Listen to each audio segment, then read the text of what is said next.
Good morning, baseball fans. How are we doing? So in today's stream, in this early morning special stream, I'm going to talk about which players are going to be the best fits for the teams out there still in the hunt for free agents this offseason, despite being in a lockout. Let's get to it.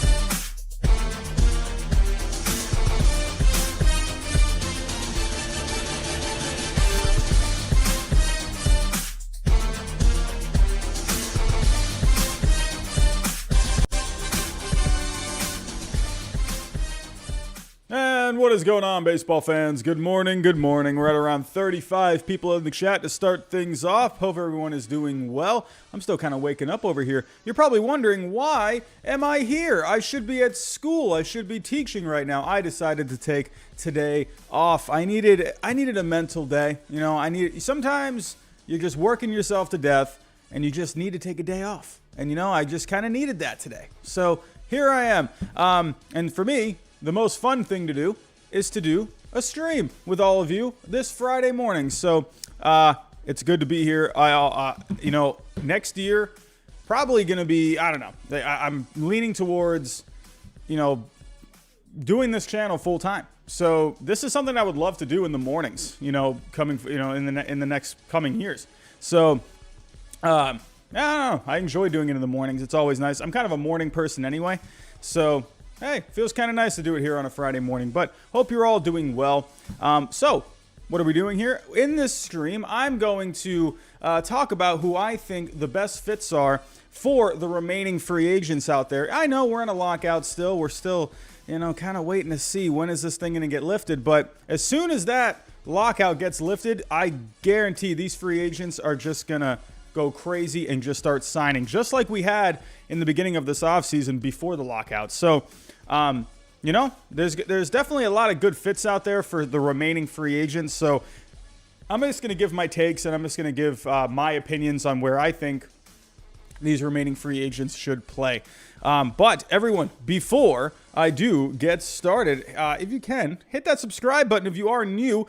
Also, everyone, please hit that like button. I believe we are at how many likes right now? We're at 24 likes right now. So if we can get us to 50 likes by the end of the stream, hey, maybe even 100. We'll have to wait and see. Hopefully some more people start to trickle on in.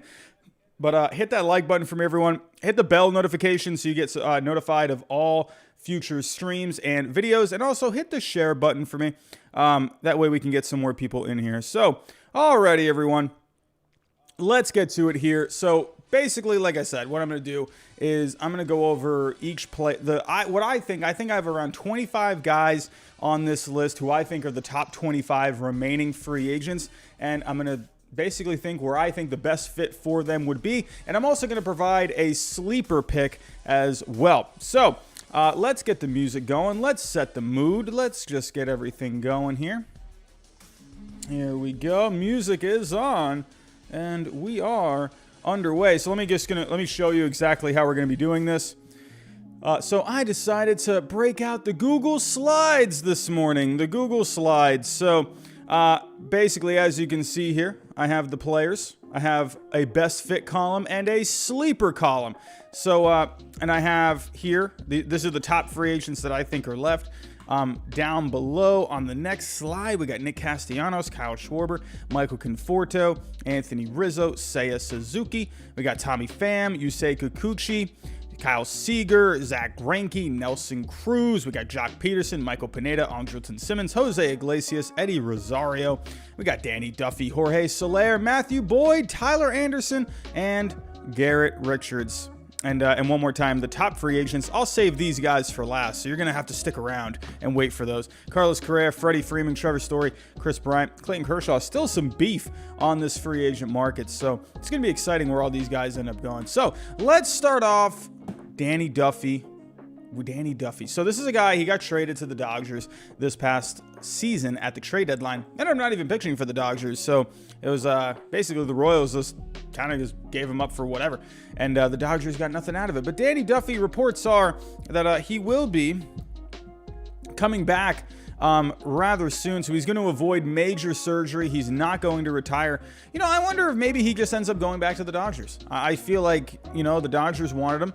And, hey, for the Dodgers, I mean, you got nothing out of him this past season. So, hey, bring him back for another year. I feel like the Dodgers, honestly, they really could use another starting pitcher. You know, they could use some more depth. I know they brought in an Andrew Heaney, lefty, for their rotation. But, you know, it's looking a little, you know, without Trevor Bauer, who I think is eventually going to come back, I think it's looking a little thin, if you ask me. I mean, Trevor Bauer is definitely going to help improve it, and that'll be a nice top three with Walker Buehler, Trevor Bauer, Julio Urias. But then, you know, back in, and Tony Gonsolin, I'm wondering, is this guy ever going to take a step forward? You know, he's always putting up good numbers. He just never really goes deep into games. Andrew Heaney, you don't know what the heck you're going to get out of him. David Price.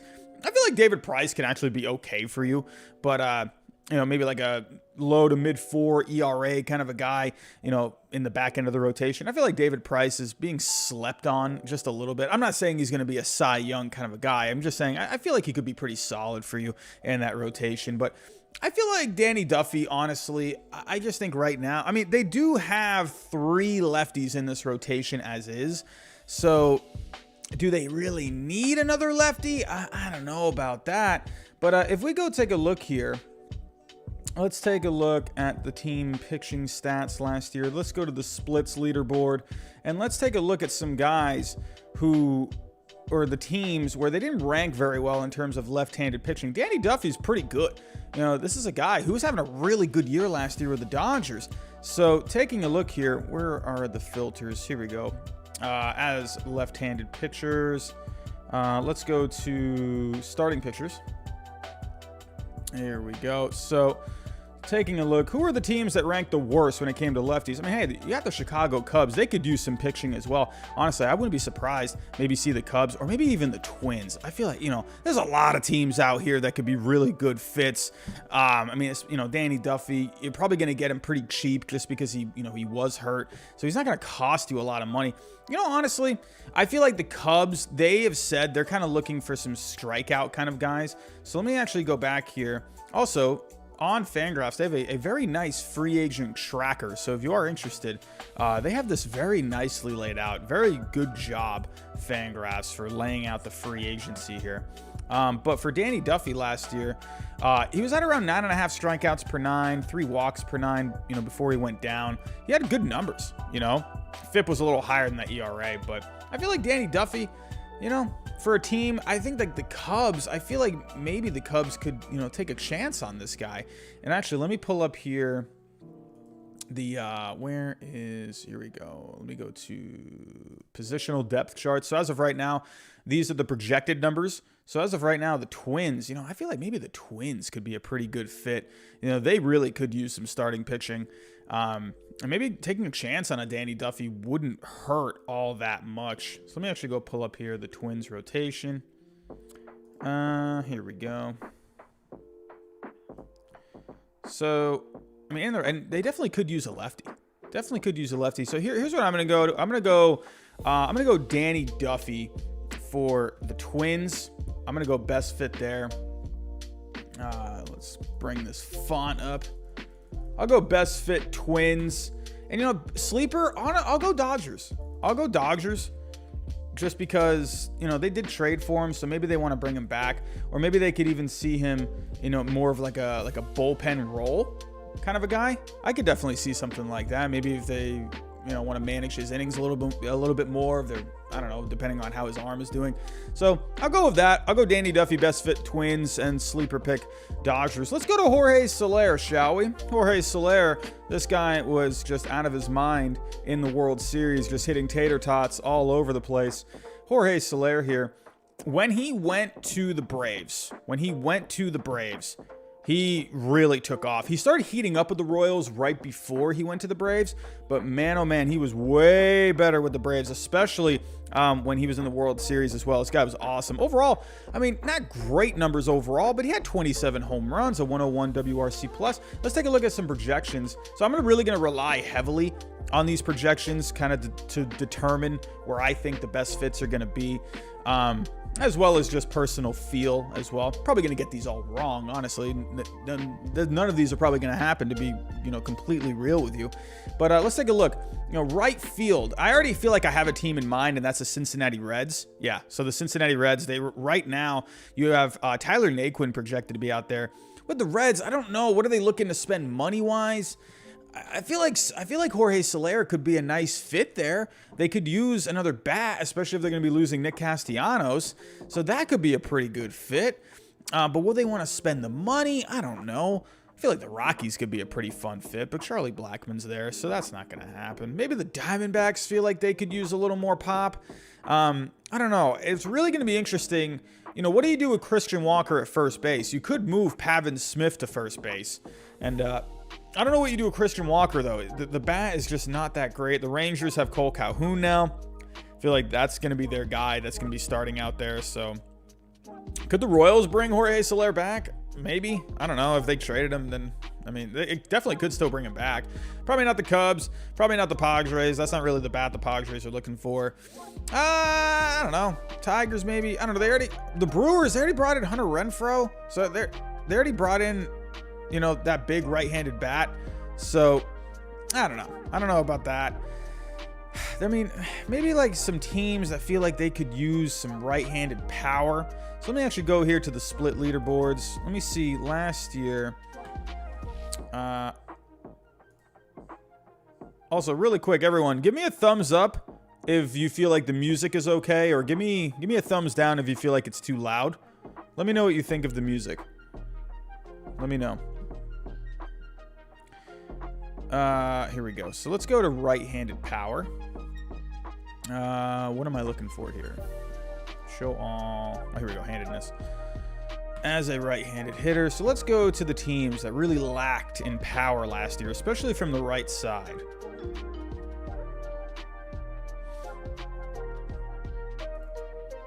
Here we go. So, I mean, if you're looking here, Diamondbacks last year really lacked in power. So, I mean, maybe the Nationals, could that be an option? I don't know. Definitely, oh, let me see with the music here.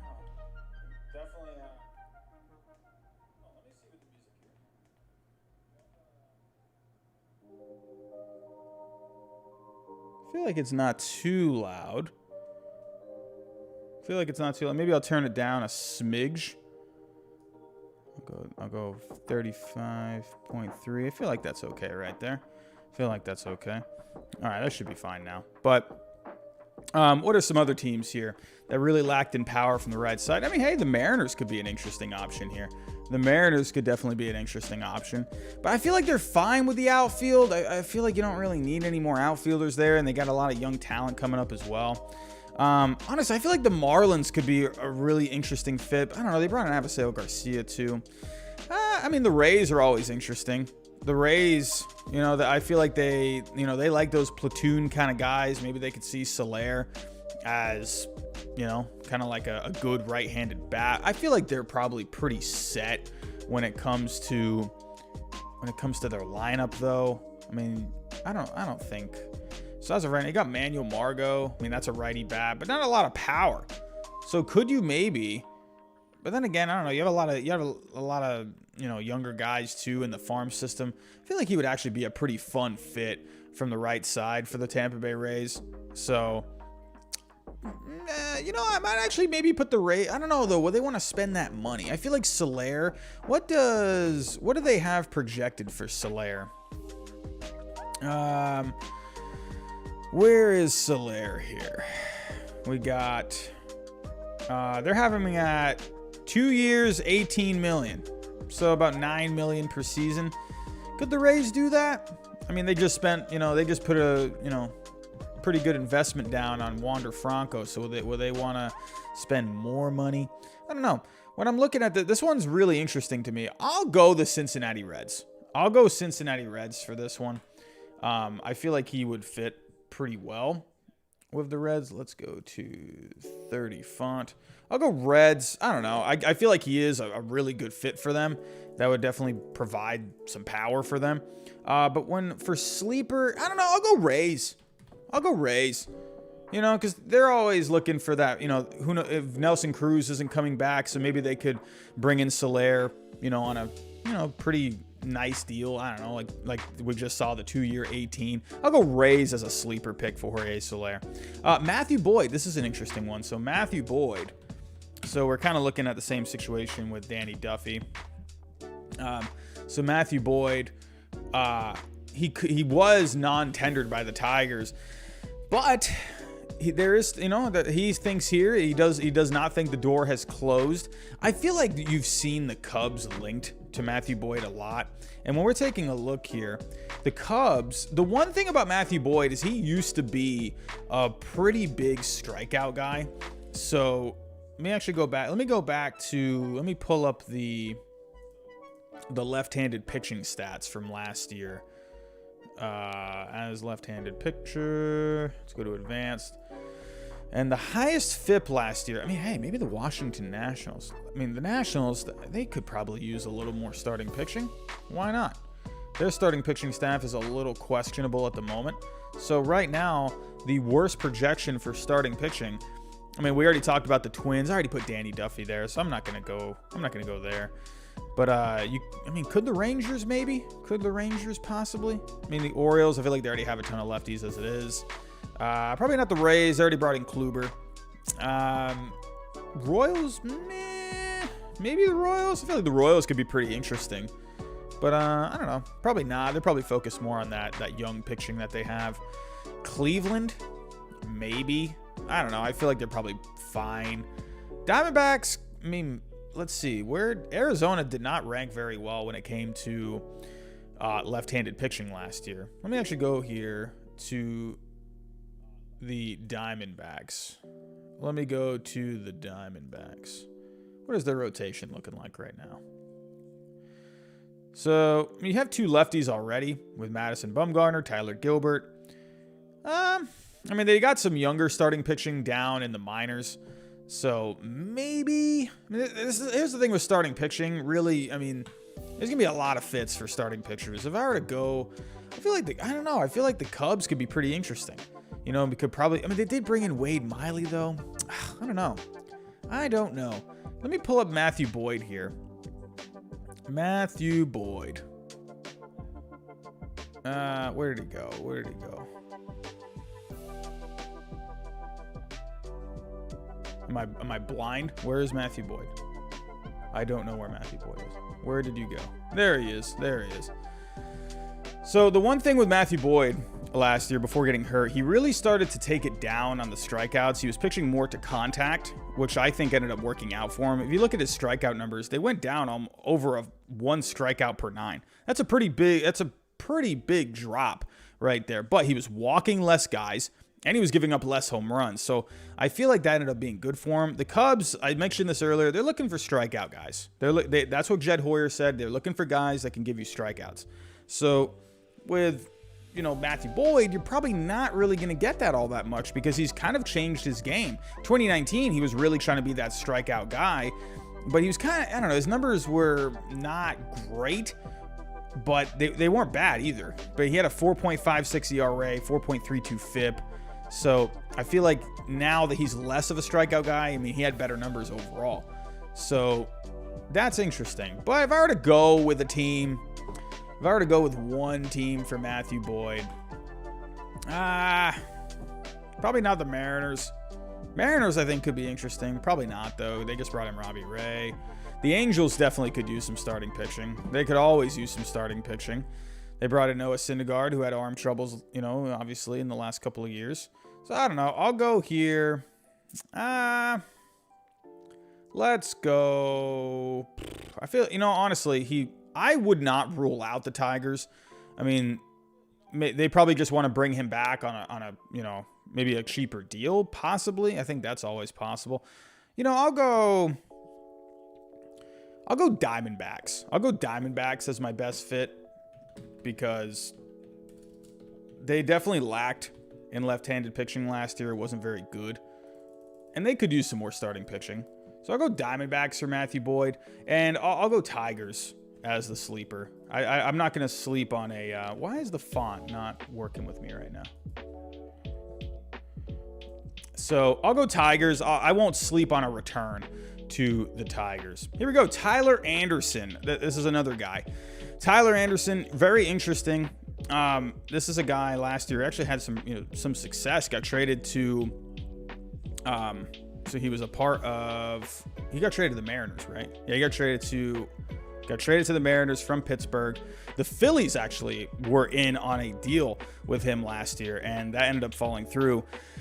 And with Seattle, wasn't too great. He tends to give up some home runs. If you take a look, he's at 1.39 with the Pirates, 1.55 with the Mariners. He's going to be a cheaper guy. He's a back-end guy. I think with Tyler Anderson, he's never really been...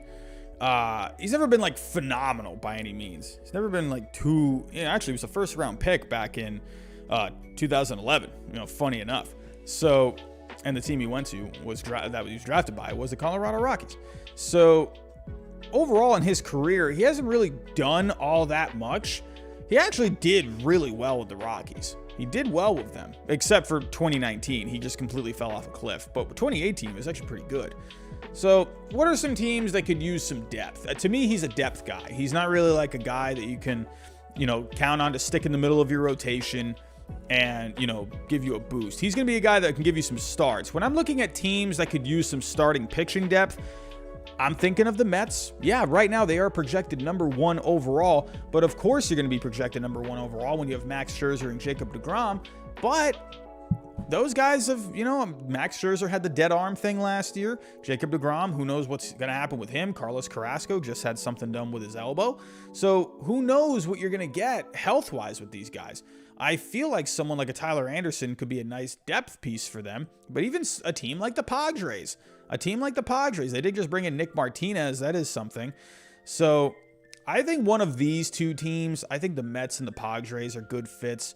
So overall, which team had less success when it came to left-handed pitching?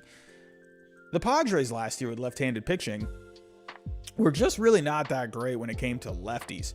So with the Mets, however, the Mets actually ranked 7th overall. So I'll go here, Tyler Anderson. I'll go Padres. All right, this is driving me nuts. Why isn't my font working with me? Why is my font not working with me? Let's go Padres. And let's go Mets. As once again, the font is just not working with me. There we go. So I'll go those two teams for Tyler Anderson. Garrett Richards. Garrett Richards is a really interesting one. You're probably thinking, how the heck is Garrett Richards on this list? Well, Garrett Richards overall, as a starter, was not very good last year. But when he converted to a reliever, he actually was pretty good out of the bullpen for the Red Sox. So Garrett Richards, I feel like, could be a serviceable arm for any bullpen out there. He can go, 1, 2, even 3 innings if you need it. He can be a long reliever. He can be a setup man. I feel like that's going to be his bread and butter now. I think it's going to be being a reliever because as a starter, he doesn't seem to be able to go too deep into games. If you throw him out there for an inning or two, he ends up giving you a pretty solid outing overall, more often than not. So Garrett Richards, I'm actually a pretty big fan of Garrett Richards, honestly. I like his slider. I think he's got good stuff. So if we're looking at bullpens right now, I mean, my prediction for Garrett Richards, I had the A's. So I thought, maybe you could bring him in cheap and he can help out their bullpen. But I don't know, with the A's, I don't know, do they want to be spending money right now? I don't know. So could a team like the Rangers, they're not really projected as, for a good bullpen as of right now, but maybe some of these guys can take a step forward. The Rockies possibly. The Diamondbacks definitely could use some more bullpen. They had the worst bullpen last year. So I wouldn't count that out. So he did just pitch out west with the Padres in 2020. So and he was with the Angels. So I wouldn't count out a West team. So that seems maybe the Cubs too. The Cubs. I mean, the Red Sox and Cubs, they always seem to have these connections, with, a lot of Red Sox players go to the Cubs, it seems like. Craig Kimbrell is the one that comes to mind. But probably not the Royals. I could see a team that's, like in contention or borderline contention. Maybe the Tigers, honestly. I think he could be a good veteran arm for that bullpen. It's kind of like a up in the air bullpen as of right now with the Tigers. You got a lot of young guys with good stuff, but with Garrett Richards, you could maybe just have a pretty just solid arm out there. So, and hey, maybe you can go join Eduardo Rodriguez. Maybe the Astros could use another bullpen arm. That could be maybe something. The Mariners, I feel like the Mariners, funny enough, they're only projected number 20 for next year. That's pretty low, honestly, with the Mariners, because they had a really good bullpen this past year. The Nationals could always use some arms. This is the thing with these, relievers is, I just realized I think I left Kenley Jansen off of this list. I left Kenley Jansen off of this list. I'll make sure to talk about Kenley. Alejandrizi, just subscribe. What's going on, my friend? How you doing? But Garrett Richards, maybe I feel like the Rays could be a pretty fun fit. They really do well with these guys that, go to the bullpen. So maybe Garrett Richards could be a pretty good fit for them. Twins, obviously, are always a team. Maybe he can go back to the Angels as a reliever. He was with the Angels before. Could he have a bit of a hometown reunion? They could use another arm for that bullpen, but they did bring in Aaron Loop, and they re-signed Raisel Iglesias. He's not going back to the Red Sox. Maybe the Giants could be a pretty good fit. I feel like the Giants, actually. Let me pull up Garrett Richards here. I feel like, maybe he could fit pretty well in that spacious ballpark. 1.25 home runs per 9. So, it's possible. I feel like the Giants actually might be a pretty nice fit. But again, you're really bullpen guys, you're going to fit anywhere. So, if I'm looking, and again, I'm looking at the teams with the least projections right now. It's kind of where I'm going to go with a lot of these. I think the Rockies could be pretty interesting. I think the Diamondbacks, honestly. I know the Diamondbacks could use a lot of things, but I feel like Garrett Richards could be a pretty nice addition for that bullpen. The Diamondbacks are not going to be, rolling over. They're going to try and compete. That's the one thing with the Diamondbacks. They looked really bad last year, but they got talent on that team. So, I think it shows with them bringing in Mark Melancon. I think that really shows. So, I honestly think the Diamondbacks could be a really good fit for him just because they really could use more arms out there. So, I'll go Diamondbacks again. I had Matthew Boyd there, but I'll go Diamondbacks for Garrett Richards. He has pitched out west for most of his career. So, I like that, the geographical fit. But just the Diamondbacks, they need pitching. They need bullpen arms. I don't know. Will that happen? I don't know. Sleeper pick. I don't know. This is just up in the air, honestly. It's just where are the projections? Cubs are always interesting. The one thing about Garrett Richards is let me go to his splits here. So do they have his splits as a reliever? So yeah, as you can see here, he was way better as a reliever. Let me go here to, do they have his advanced numbers? Here we go. As a reliever, he had, his strikeouts per 9 did go up as a reliever. He kind of stuck around the same when it came to walks, but his home runs were down. So yeah, Garrett Richards, man, definitely going to be way better. I don't know. If I'm going for a team as a sleeper pick for Garrett Richards, I don't know. I kind of just want to say anyone, because really anyone could go for a bullpen arm because it's bullpen arms. They're always good. If I were to pick one team, I'll go, I don't know. Maybe the Rockies. Rockies definitely could use some more. I feel like the Rockies, they might try and maybe do something. Maybe the Rangers. I think the Rangers, I'll go Rangers. Why not? I'm kind of just throwing a random one out there. Let's go Rangers. Garrett Richards. So, I don't know. Or, honestly, most teams, because most teams could always use a bullpen arm. So, let's move on here. So these are the fifth tier here. I got 5 tiers. We'll get to the top tier soon, but let's go to tier number 4. We got Jock Peterson, Michael Pineda, Andrelton Simmons, Jose Iglesias, Eddie Rosario. Eddie Rosario, hey, NLCS MVP. This guy was just awesome in the postseason. Where could Eddie Rosario go? So let's pull up Mr. Rosario here.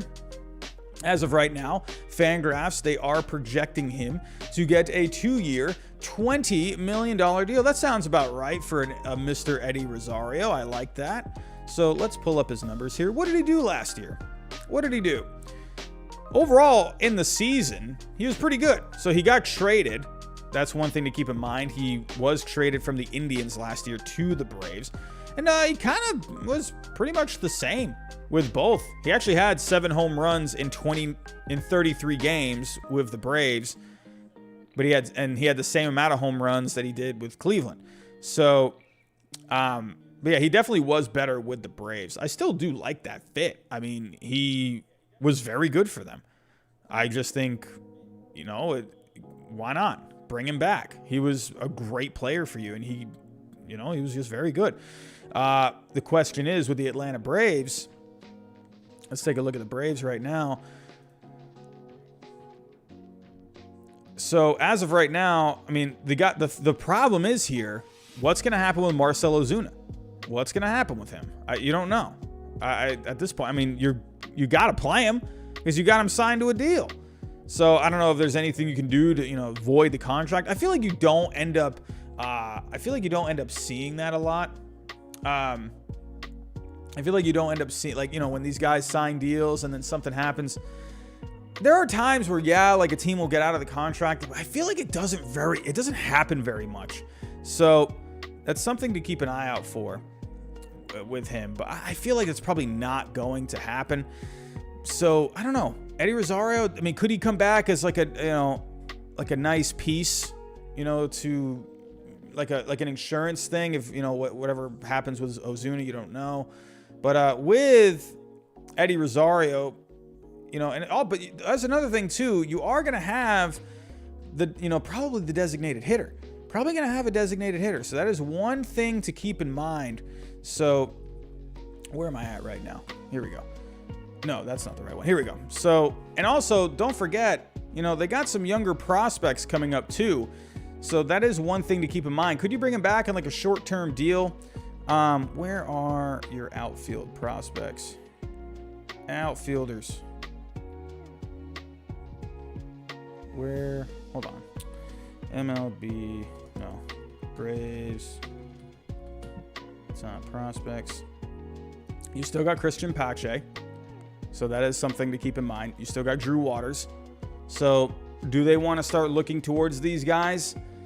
Possibly. I mean, Drew Waters and Christian Pache, they're pretty much on the doorstep. So, I mean, with Rosario, you're getting a sure thing. So that could be he could be a nice 4th outfielder for you if, Ozuna ends up being the guy to start for you. And the thing with Rosario, he's pretty limited. I mean, he played left field most of the time. He did play right field once. So, but for the most part, he's going to be a left fielder. So, I like Rosario. I think he's always been a pretty solid bat. 2019, he was very good. I mean, look at 2017 to 2019. Just great numbers overall. So, I still think he is going to be a valuable piece. But let's say the Braves aren't really in the mix just because they have young outfielders in their system. They have Marcell Ozuna. So, let's take a look here at left fielders. So, for left fielders right now, the teams that are at the bottom, you got the Phillies. Phillies are interesting. Definitely an interesting possibility there. Got the Padres, probably not. Could the Nationals? I don't know. You got Yadiel Hernandez. How old is he? Come on, load for me. Oh, Fangraphs, you kill me sometimes, I swear. But, I don't know. I think Rosario. Could you go back to the Twins? Probably not. I don't know. A's, Rangers. Not a lot of great fits. Maybe the Giants, actually. I feel like I might like that with the Giants. That could be a pretty nice fit. I like Lamont Wade Jr. as more of like that fourth outfielder kind of guy that can come in for pink shit appearances. He was really good in that spot last year, but maybe they want to make him a starter. So I think the Giants maybe actually could be a pretty nice fit. And I feel like he's not going to cost a lot of money. So, and you know, the Giants, they never really like to spend too much money. And they got some money now, especially with Kevin Gausman coming off the books. They could use another bat. I'll go Eddie Rosario for the Giants. I actually like that. Let's go Eddie Rosario here to the Giants. And for the sleeper, I'll go for the Braves just to re-sign. I like this move. Giants. And then, why won't it do it? 30. There we go. And then Braves as the sleeper pick. So, I'm actually curious to see what you guys think, because I think Rosario could actually go to a lot of spots. So, I want to know, what do you guys think right now? These are the teams that I have for Eddie Rosario. I think the best fit, I think, could be the Giants. Then I have the Braves as a sleeper pick. Tell me down below in the comments really quick, where do you think would be a good fit for Rosario? I'm taking a look.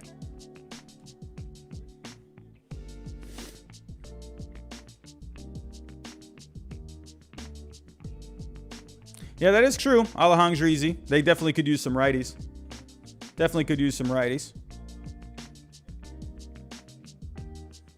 So give me some teams, everyone. I want to see what you think.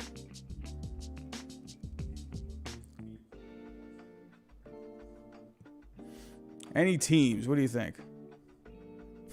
The real Jadavian to Japan. Could that be a good fit? Hold on one second, everyone.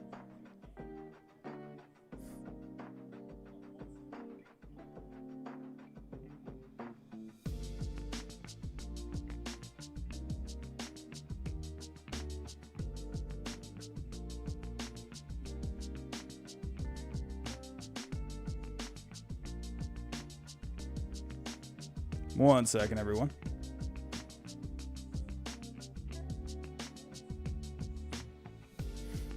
So I'm seeing, hey, maybe the Brewers. Maybe the Brewers could be a pretty good fit. The Brewers would be a pretty nice fit. They definitely could use some bats. Jared Cole, yeah. Atlanta. I think Atlanta could be still, yeah. Hey, Johnny Cage, maybe the Astros. That could be pretty nice. Could be pretty nice. Well, let me actually, one more thing. Before I move on to the next player, let's go to left-handed bats. Let's go. And one more time, just looking at his numbers. You know, good numbers overall. The home runs were kind of down this year, but Jesus Rodriguez with a $5 super chat. Jesus, my friend, thank you very much. He says, keep it up. I appreciate that, Jesus. Thank you very much, my friend. Really appreciate that. Hope you're having yourself a good day, my friend. So, but one more time, let me go to the splits.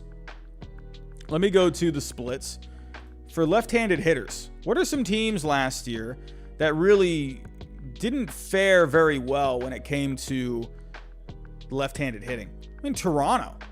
Maybe Toronto. That could be interesting. You just lost Marcus Semien.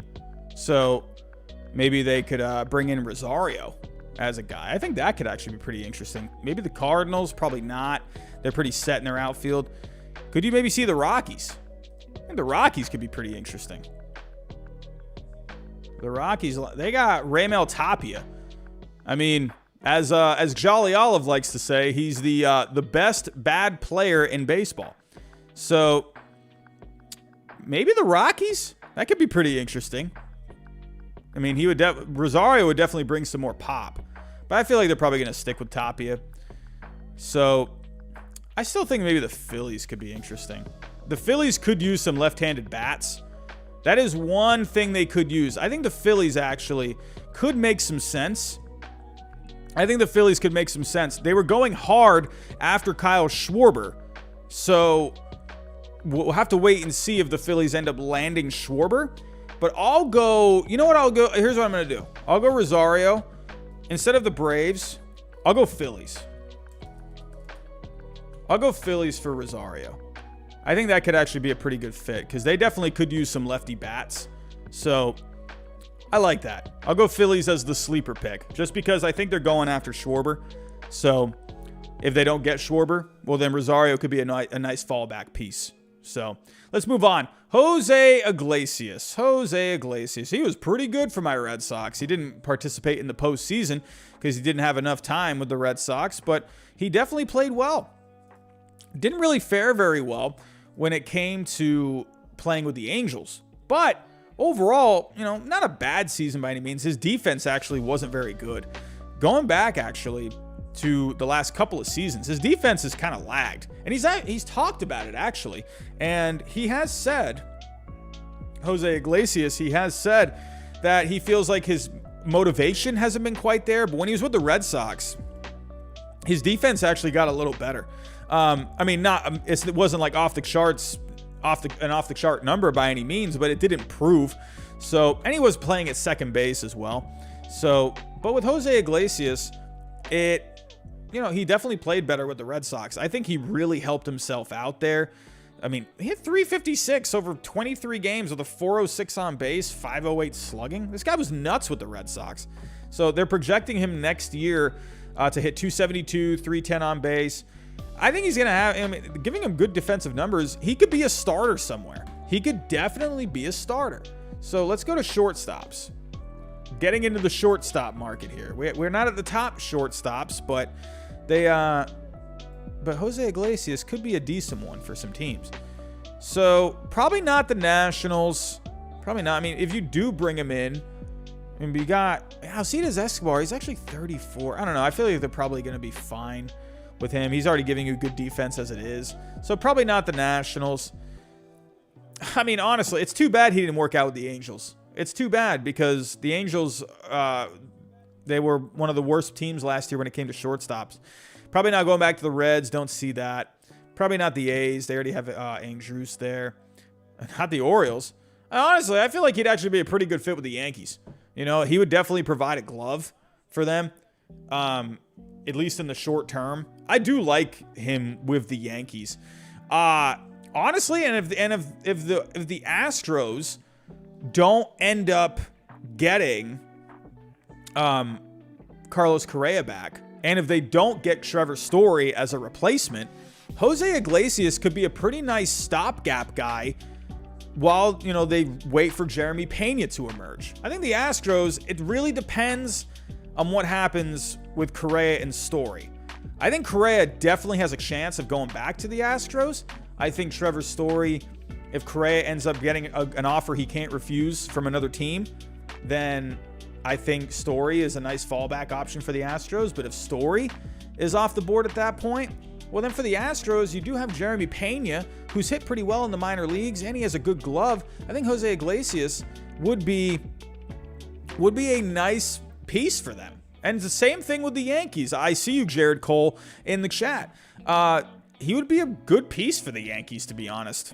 I mean, he would fit while you have, these young prospects coming up. Oswald Peraza, Anthony Volpe. I wonder if the Yankees want to go with Peraza right now. I wonder, because he's ready. Peraza is ready right now. So, but with the Yankees, you never know what they're thinking. They seem to be enamored with Volpe. They seem to be just completely enamored. So I'll go with these two teams. Right now, I think the Yankees need the glove. I think they need it. I really do. I'll go Yankees as the best fit for Iglesias.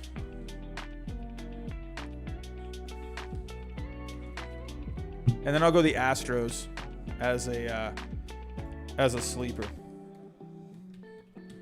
So I like those two.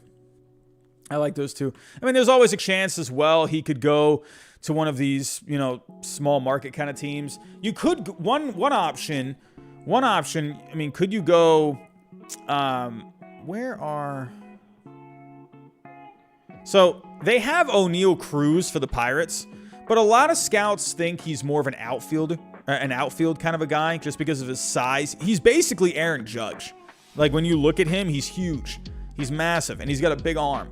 So, but a lot of teams think that he's better off sticking at short just because he seems to be more motivated out in the field when he's more engaged when he's there at shortstop.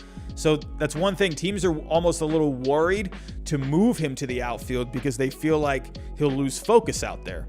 So that is one thing to consider. I could maybe see Jose Iglesias to the Pirates. I think that could be interesting. I'll put them here. I'll go Astros. I'll go Astros, Pirates. So I'll go 2 sleeper picks for Jose Iglesias. So I think that's it. That would be an interesting fit. But I do like Iglesias for the Yankees and the Astros. So let's go to another shortstop, Andrelton Simmons. Again, I really do think it's kind of the same thing as Iglesias. I think he's a stopgap kind of a guy. I think the Yankees, the Astros, I think it's the same thing as Iglesias.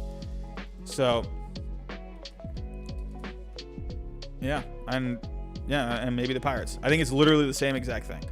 So these two, I mean, Iglesias is going to be a better bat than Simmons, but with Simmons, he gives you a really good glove. He gives you a really good glove out there. So I would love to have Simmons on my team. If he were like a backup infielder, I would love that, off the bench. His glove off the bench would be amazing. Let me actually go here. Let me go to the teams. Let me go to the fielding. So the teams that really ranked. So hold on. I'm not official on those picks yet. So the teams that ranked the worst at shortstop last year. Where? Oh, okay, never mind. Okay, so the Padres didn't rank very well. Dodgers, Angels, just not good. Let me actually go to defensive runs saved. So these are some teams that really could use some defense. I mean, the Yankees are right there. And again, I have the Astros simply just because they're losing Correa. Correa is one of the better shortstops, so that's why they ranked very well in defensive runs saved. But I mean, he won't go to the Angels. They're moving on there. Maybe the Phillies, honestly. Maybe the Phillies. Didi Gregorius. Gregorius is going to get it done with his glove. It's just he's not going to be Andrelton Simmons defense, but he would give you a glove. Could he go to the Orioles? I mean, I think that's possible. Maybe, I don't know. Nah, probably not the Tigers. They're good with Baez. So I'll stick with the Yankees, not the A's. I'll stick with that. And I'll throw in. Do I throw in another team? Maybe throw in the Phillies as a team because they really could use. They could use some more defense. I'll do that. Andrelton, why are you moving, my friend? You can't be moving. What are we doing? By the way, this took me so long to set up. I don't know. I was just like, I don't know why. I am not a very tech savvy guy, believe it or not. So, but those are the teams that I'll go with. Maybe I'm cheating a little bit by putting 3 sleeper picks, but whatever. Here we go. Michael Pineda. Am I the only one that's just not really a fan of Michael Pineda? Whoa, what did I just do? There we go. Michael Pineda. I don't know. I'm never really enamored with this guy. I mean, how much is this guy? I mean, I'm not trying to be mean, but like, what does this guy weigh? He's got to be like 300 pounds. Has to be. He reminds me of CC Sabathia. I mean, it works for him because he gets pretty good numbers. What does this guy weigh? He's got to be 275 at least. No, I need to go to Baseball Reference. Do they have his weight? 280. The guy's huge. He's also 6'7" too. The guy's massive. Had pretty good numbers last year. He was dealing with some injuries. 22 starts, 3.62 ERA, 4.21 FIP. He's gonna be a guy, Yeah, I mean, he just hasn't started a lot of games. He hasn't been. His most durable season came back in 2016 with the Yankees. He hasn't had more than 30 starts since then.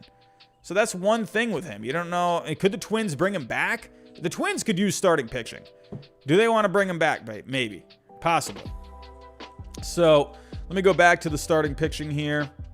Again, I'm looking at just teams that could use some starters. I think Pineda is kind of that low cost kind of a guy. Could he go to the Pirates? I mean, I think the Pirates actually might be all right. Maybe he can restore some value a little bit. He'll get, take a chance on him. I don't know, maybe the Pirates don't really think it's not even worth it. The Rangers, honestly, I think the Twins. I mean, maybe I'm going with the easy pick here, but I think honestly the best fit, just go back to the Twins. Just go back to the Twins. Go back on a cheaper deal.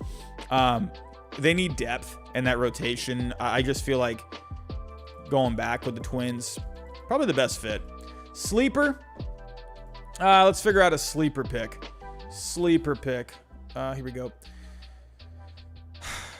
I mean, honestly, maybe the Orioles. They could use a righty arm in there. Let me actually pull up the Orioles. So looking at the rotation, they got 4 lefties in this rotation right now. Man, I know they want to start going with some young guys, but I'll go with the Orioles. They have really, and if he ends up working out, they could get more prospects for him if they want to trade him away, because they're not going to be really probably in any bit of contention. So I think Pineda could be a pretty nice fit for the Orioles. So, because there's teams always could use starting pitching. Like I mentioned, the Mets and the Padres, they could use some depth. But the one thing with Pineda, with the Mets, do you really want to try and count on someone like Pineda? Just because they're already dealing with question marks health-wise. The Padres, that was their Achilles heel last year with the rotation, was health. Do you want to bring in Pineda? This is a guy that hasn't really shown he can be durable. But I think with the Twins, honestly, honestly, here, I'm going to actually do a bit of a switcheroo. I'm going to go Orioles as the best fit. Maybe the Twins, they want to just, I'll go sleeper with the Twins. I actually like Michael Pineda on the Orioles. I like that a lot. That could be a good way for him to establish some value, reestablish some value. Maybe he can get, good first half. Maybe he can get traded at the deadline. Orioles pick up some prospects for him. And the Twins, I'll keep them as the sleeper. So I did a bit of a switcheroo there.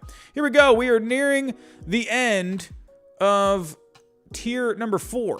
So, Jock Peterson. Let's take a look at Mr. Jockey Jock, left-handed bat. So, right now with Jock Peterson, here we go. The one thing with Peterson, man, he can kind of just go anywhere. But it seems like he likes to go to winners. He likes to go to teams that will probably compete. He went to the Cubs, ended up getting traded. But he was good with the Braves. They brought in him and Jorge Solaire. That ended up being a nice pairing. While, to deal with the loss of Ronald Acuna Jr. It ended up being a really nice fit with the Braves. But right now, do the Braves have room for him? You can always make room for a Jock Peterson. That is, he's a guy that you can just have as a platoon bat. To me, Peterson, he is a platoon guy. That's what he is. He's just going to be way better against right-handed pitching. Let me actually pull up the splits. Let me actually see, do the numbers. So against lefties, yeah. So against lefties last year. Actually, no. I was a little wrong there. Well, okay. So he had a better batting average against lefties in 65 games.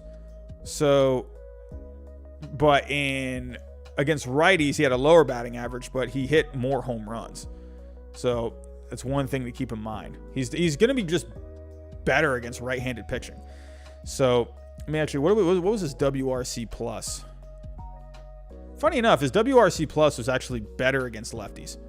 That's actually pretty surprising. He had the better OPS against righties by a little bit.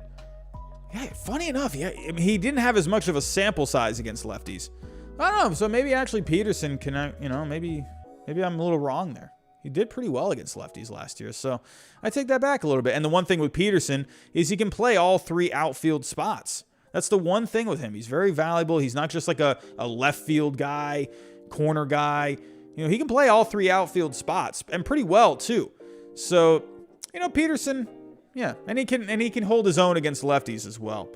I think he's going to be better against righties. That's, he's a lefty bat, but the numbers do show. And actually, let me actually pull up that was his last season. Let me see. Jock Peterson for his career. Peterson in his career. taking a look. In his career against right-handed pitching, so he's always been better against righties. But last year, he did figure something out against lefties. So looking at how he is against left-handed pitching, in 497 plate appearances against left-handed bats, he's only hit 208. But against righties, he's been way better. He has an 832 OPS against righties in his career, while against lefties, he's 610. So, you know, it is what it is. But Jock Peterson, again, I need to see here, what are some teams that against... Oh, Gregory Woolridge with a $10 super chat. He says, hi, Robbie, love your channel. Gregory, I appreciate you, my friend. I appreciate you stopping by here on a Friday morning. I'm not usually here on Friday mornings. I'm usually working, but I took the day off. Gregory, thank you for joining us today, my friend. You're awesome, man. Thank you. So here we go. As left-handed hitters, what are some teams that could use some lefties? Could Miami be an option? Could the Marlins be an option? Maybe the Blue Jays.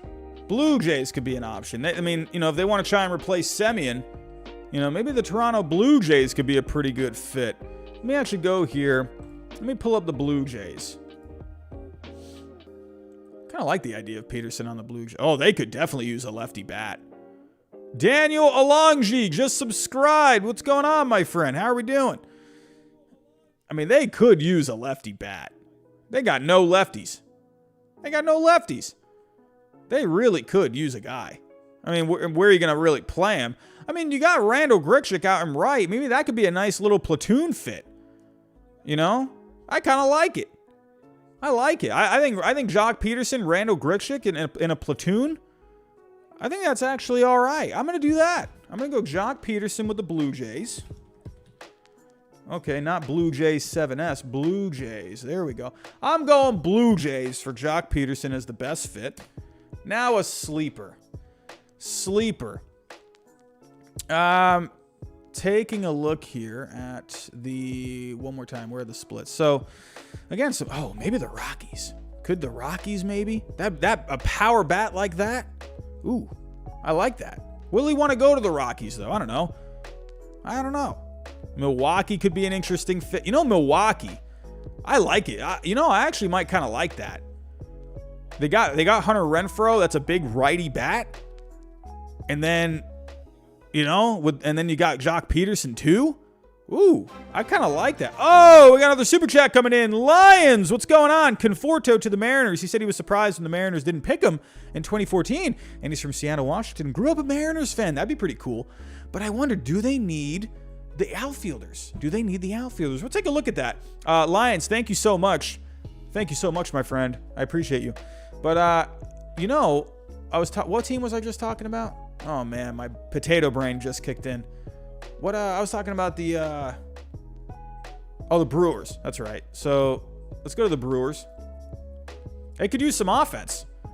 They really could use some offense. I might like the fit. I might like this fit. They could use, and they got Christian Yelich there. Obviously, he's going to be the everyday guy. I don't know. I think maybe a Jock Peterson, Hunter Renfroe tandem might actually be pretty good. I kind of like it. I'm going to go Brewers. As a sleeper pick. I'll go Brewers. They could definitely use offense. I like Jockey Jock in Milwaukee. That sounds pretty good. But alrighty. So let's take a look. We are done with tiers 5 and 4. Let's move on to tier number 3. So we got Nelson Cruz, Zach Greinke, Kyle Seager, Yusei Kikuchi, and Tommy Pham. Nelson Cruz, I mean, honestly, what's going to happen with this universal DH? It seems like National League teams are paying attention to Nelson Cruz because I think they all think the universal DH is happening. So Nelson Cruz really could go to a lot of teams now that if the National League is going to be opening up. But let's take a look at the... let's go here. Who are some teams that, and when I think of Nelson Cruz, I think of some power. Actually, when I think of Nelson Cruz, I think of ISO percentage too. What are some teams that could do some ISO? I mean, I think the Marlins would be awesome. They would be awesome for Nelson Cruz. I mean, wow, what a fit that would be. They really could use it. They could definitely use a bat. I like that. Honestly, I think the Rangers would be really good. I think that could be a fallback option. You know, go back to the Rangers. I think that'd be really fun, man. Let me pull up Nelson Cruz here. Let me look at the numbers. So Nelson Cruz with Texas for so long. You know, Seattle too. Maybe they could use another bat. But you can see his offense is maybe dwindling a little bit. Big time offense in 2019. But 2020, I mean, actually, no, I take that back. 2020, the guy was a monster. But last year, still pretty good numbers. But if you take a look, kind of the numbers dropped off a bit. Overall, his on base really fell. That was one of his that was the lowest his on base has been since 2014. But he still put up 32 home runs and 86 RBIs. So, hey, just saying with Nelson Cruz, that definitely could be an option. So with him, he's definitely going to give you some ISO. He had a 232 ISO last year. So basically, that's the ability to get extra base hits. So taking a look, what are some teams that could use some ISO percentage? That's left hand. Where am I at? Here we go. I think the Marlins could be really fun. I think the Marlins could be really fun. I think they need some offense. I don't think he's going to cost a lot of money. I really like that. I would love that as a designated hitter. I mean, maybe I'm going with my heart here, but I'm going Marlins. I think they need offense. He'd be a huge bat for them. And I don't think he's going to cost a lot of money, which I think the Marlins kind of like. So I like that. If the universal DH is there, that's a big if. If there's no universal DH and it's still the American League, I think the Royals could actually be pretty fun. I think they definitely could use another bat, some more power. Maybe the Tigers, you know? Could he go to the Tigers? That could be a possibility. Add another bat to that lineup. I think that could be pretty fun. Maybe back to the Mariners. Again, but I think they want that flexibility. So I think the flexibility with the Mariners, I think, would actually do them better. Because you got some guys there, you know, you got Ty France, you got Mitch Haniger, you know, so I think having the designated hitter spot open, I think for Seattle actually helps them. So the Brewers, I think, would be really fun. So if they if the universal DH is going to happen, but for just American League teams, I think the White Sox could be good. They didn't rank too well when it came to home runs last year, so that would be some thump. Jared Cole, good call. I always forget about Miguel Cabrera. I always forget about Miguel Cabrera now. He actually did all right last year. He wasn't actually the worst out there. So I'll go. Texas could be good. I would love that reunion. I think that could be good. But I like the Marlins. I'll go Texas if they need, or if the universal DH is not a thing, because they need a bat. So I like that fitting. I like that. And then but for universal DH, I like the Marlins. I think that just makes a lot of sense. But I'll go here. I'll go Rangers. I feel like the universal DH is going to happen. So I'll go with the Marlins.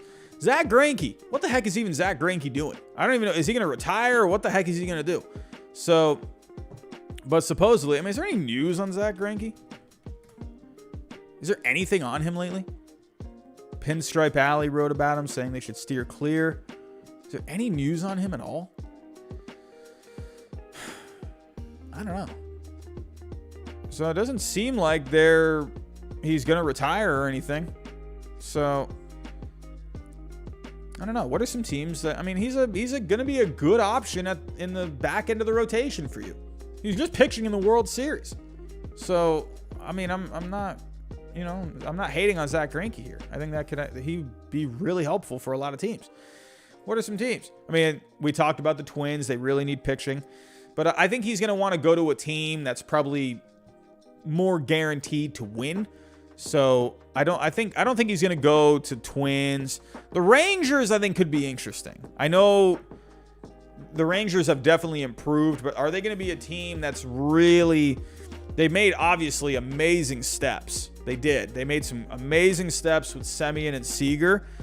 But are they ready to fully, be huge competitors? I think they need more. They need more guys. I think they still need to wait for some of these younger guys to come up.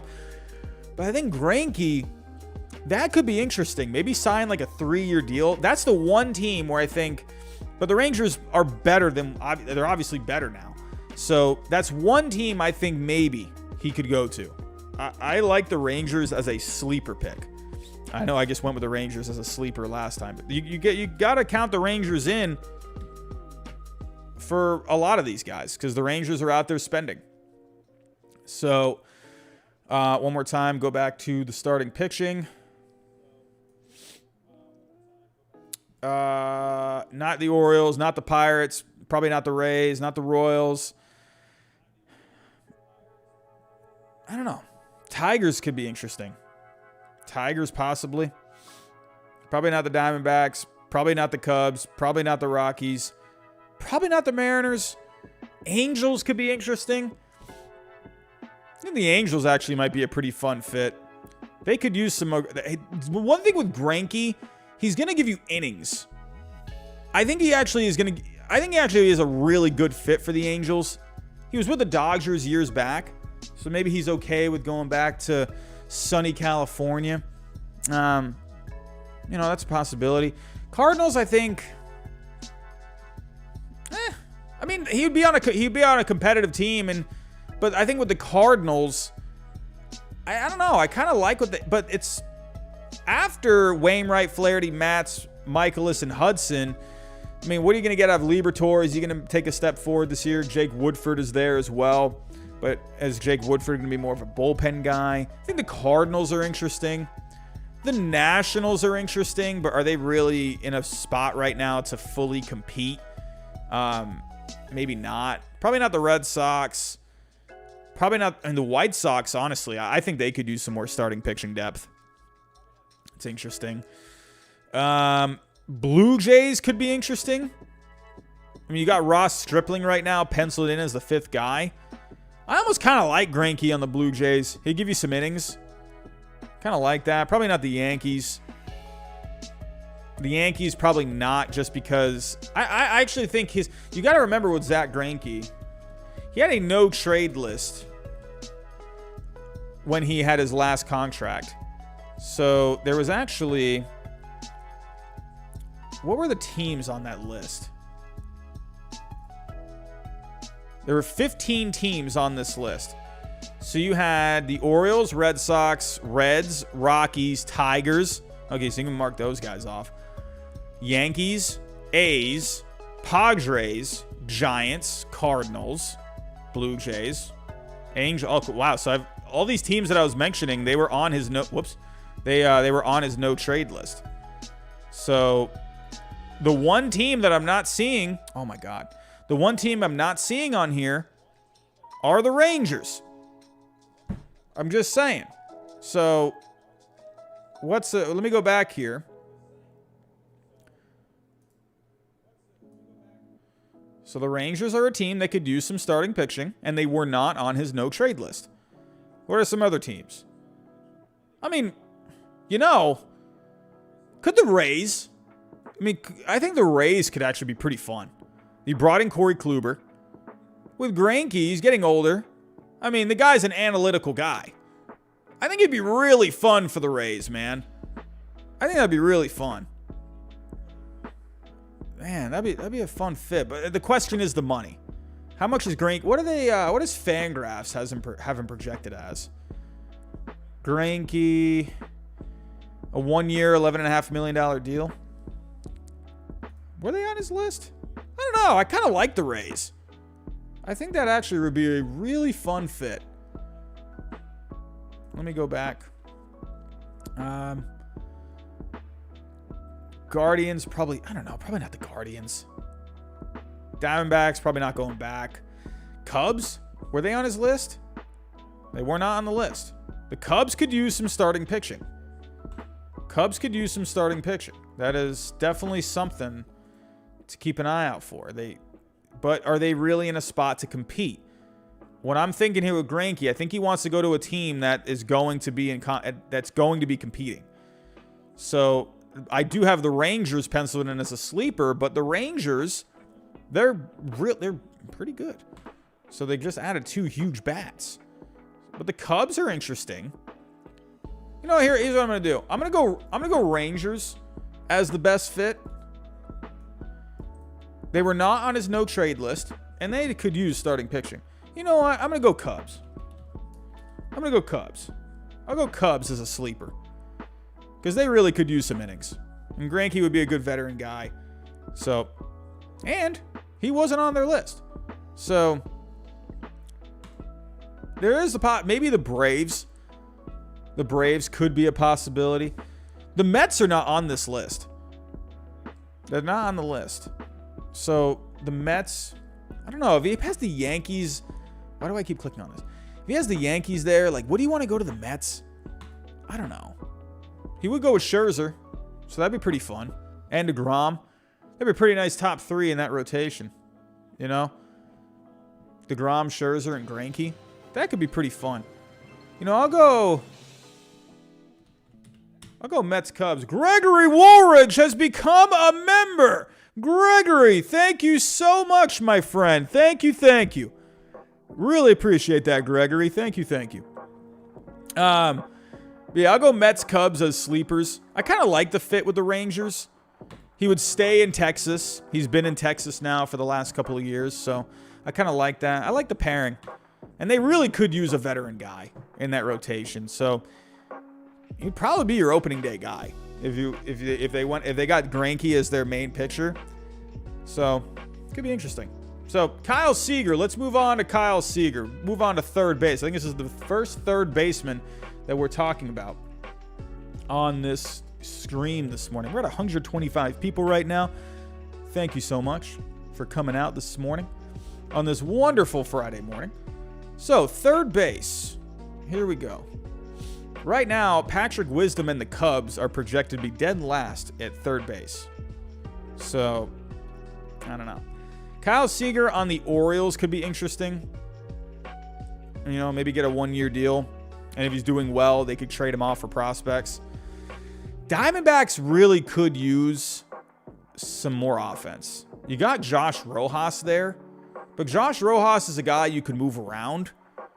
I kind of like the idea of Kyle Seager on the Diamondbacks. I like that. I'll go Diamondbacks. And I'll go Orioles as the sleeper. I'll make that one pretty quick. He's going to give you power. That's one thing with Kyle Seager. The Diamondbacks could really use him for some power. And the Orioles, you know, maybe they want to bring in a guy. I don't know. The Orioles are kind of a boring pick. Let me add another guy. Or let me add another team. Probably not the Nationals. Probably not the Rockies. Blue Jays could be interesting. I'll add the Blue Jays as a sleeper. So I'll go that. Let me take that down a notch. There we go. So yeah, I'll go Orioles, Blue Jays as sleepers for Kyle Seager. So, you know, honestly, I'll take out the Orioles. Let's just keep it fun here. Blue Jays. Let's go Blue Jays as a sleeper pick. But I think the Diamondbacks, they have said they would like to they were not a very good team at third base last year. So let me actually pull up Kyle Seager here. How did he do defensively last year? He was pretty good on defense last year. He's going to give you home runs, and he's going to give you some defense. So I like that pairing. I like it. I like Diamondbacks with Kyle Seager. And then the Blue Jays, you know, if they want to replace. Joe Eads has just subscribed. What's going on? How are we doing? But the Blue Jays, if they want to, you know, replace some of that pop with Marcus Semien, I like that. Yusei Kikuchi, left-hander. He was very good in the first half last year. He was extremely good in the first half last year, and then he just fell off the face of the planet in the second half. So, I don't know. To me, when I look at a Yusei Kikuchi, This is a prime candidate to go to a team to restore some value. He had a bad second half last year. The Mariners skipped his start, I think, in the last few games of the season because they just did not trust this guy. So, and they were trying to make the playoffs. So, Yusei Kikuchi, I really think this is a guy that can go to a team to really restore some of his value. So, let's go back to the projections for starting pitchers or for starting rotations. I think the Pirates could be interesting. I mean, the Pirates are an interesting, option because they did bring in someone like a Jose Quintana. So, Kikuchi, and that's, to me, when I looked at Jose Quintana going to the Pirates, that looked like, to me, they brought this guy in because, I mean, really, Jose Quintana, is this going to be a guy that's going to be with you, for years and years? I mean, to me, I looked at that move as they signed him. Hopefully he can turn it around, and then they can just trade him off for, some prospects or something, because that's what the Pirates are doing right now. They're developing. So Kikuchi, the Rangers, again, they're always a possibility. The Twins are always a possibility. But with the one thing with Kikuchi, he's going to give you innings. He's going to give you starts. So in the first 3 seasons, he's made pretty much all of his starts. So that's one thing you're going to get out of him is durability. So I think for a team, honestly, you can count on him. So, and maybe the Twins might like that. I think actually the Twins might be a really good fit. Who was the other guy that I had? I had Danny Duffy. So actually, I wonder if Danny Duffy, here's what I'm going to do. I think with the Twins, they need some guaranteed innings. I'll go Dodgers. I'll switch that around. I'll go Dodgers best fit for Danny Duffy. And then Twins as the sleeper. And then for Yusei Kikuchi, I'll go Twins as the best fit. Because the Twins really could use some what's the word I'm looking for? Some guaranteed starts. Yusei Kikuchi, I think, would be a really good fit for the Twins. And sleeper fit, let's see. Rangers are always a possibility, like I said. Maybe I'll go Pirates. That could be a decent spot to restore some value. Tommy Pham, this was a guy where he was one of the more electric players, and he had himself a pretty good season last year. Really like Tommy Pham, but he's kind of fallen off. But he did not have a bad season last year. He only hit .229, but he had a .340 on base. 15 home runs, 49 RBIs, but he had 14 stolen bases. He's not going to be a bad player to have on your team. So let me look at his splits. So he hit righties better. So as a righty batter, you would think he would hit lefties better, but he actually did very poor against lefties last year.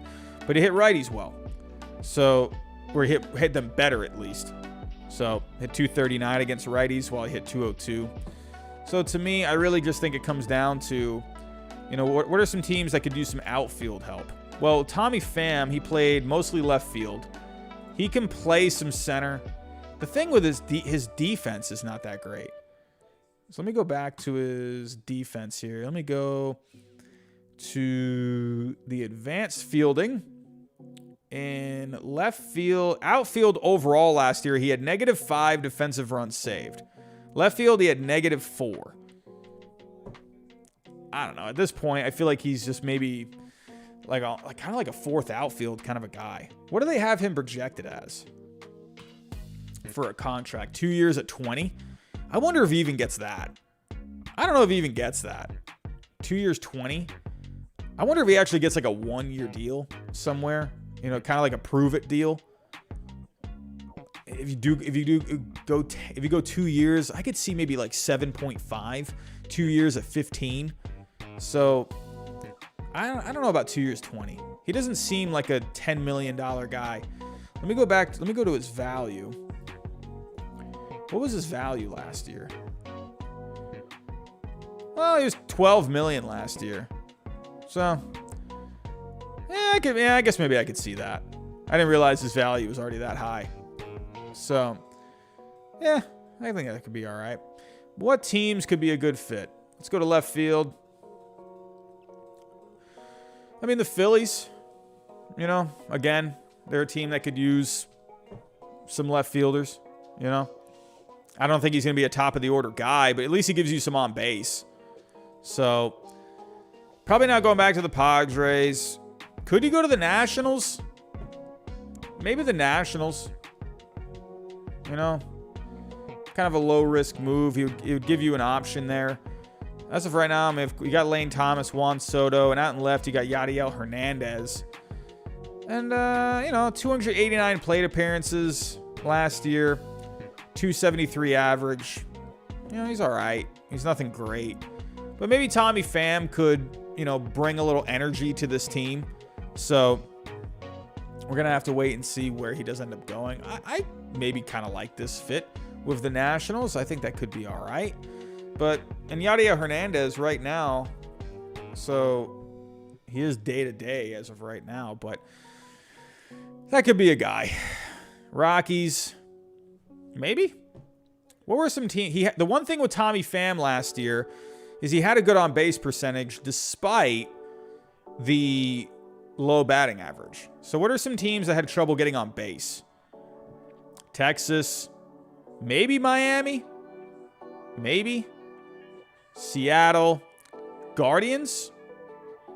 The Guardians, honestly. I wonder, maybe the Guardians, because right now, I feel like they could use another bat. They were not very good offensively last year. In left field, they have Steve Kwan. He's 24, young guy. I'll go Guardians. I'm going to go Guardians. Guardians for Tommy Pham. And sleeper. Who was the other team I was just saying? Maybe, I don't know. Phillies, I feel like they need more lefty bats. So I won't go Phillies.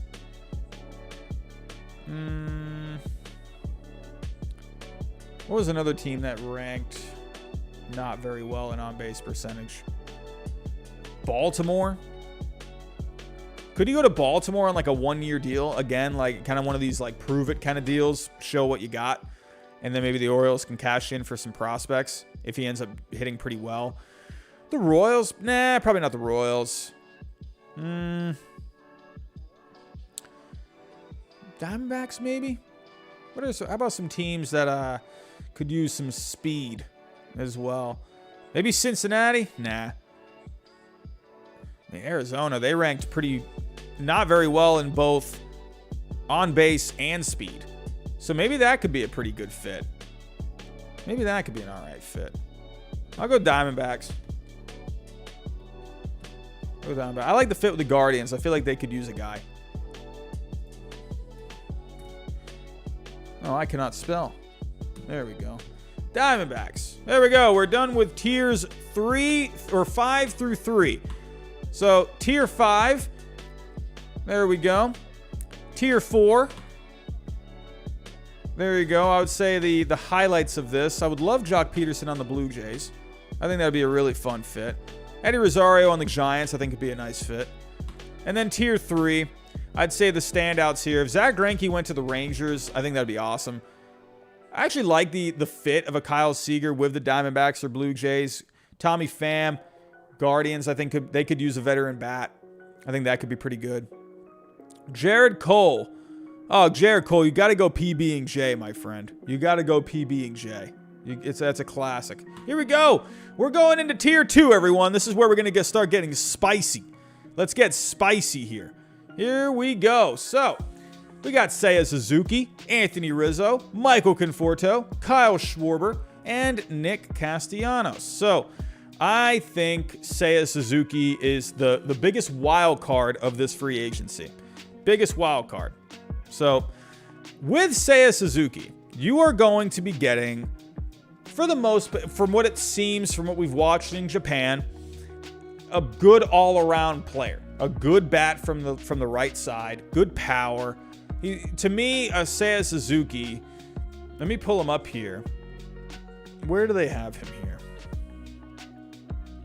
Let's go. Nope. let's see what Fangraphs, let's see what the Steamer projections are. Why? Hold on. Oh my God. Typing is hard. Can I pull up Seiya Suzuki on here? They don't have him on here? Why can't I pull him up here? I thought they had, I think they had projections for him. Could have sworn they had projections for him. I don't know. I don't know what's going on there. Let's go here on Baseball Reference. Here we go. So the projections, don't they have his projections here? Ah, I could have sworn I've seen projections for him somewhere. Oh, you know where it was? It was it was on their top 50 list. Top 50 free agents. It was on here. Here we go. So they're projecting him next year to hit 281 with 21 home runs, a 350 on base. That sounds about right. Sounds about right.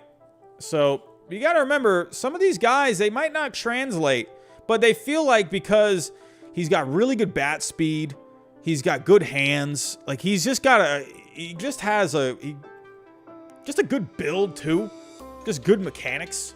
You know, Seiya Suzuki has a very nice swing.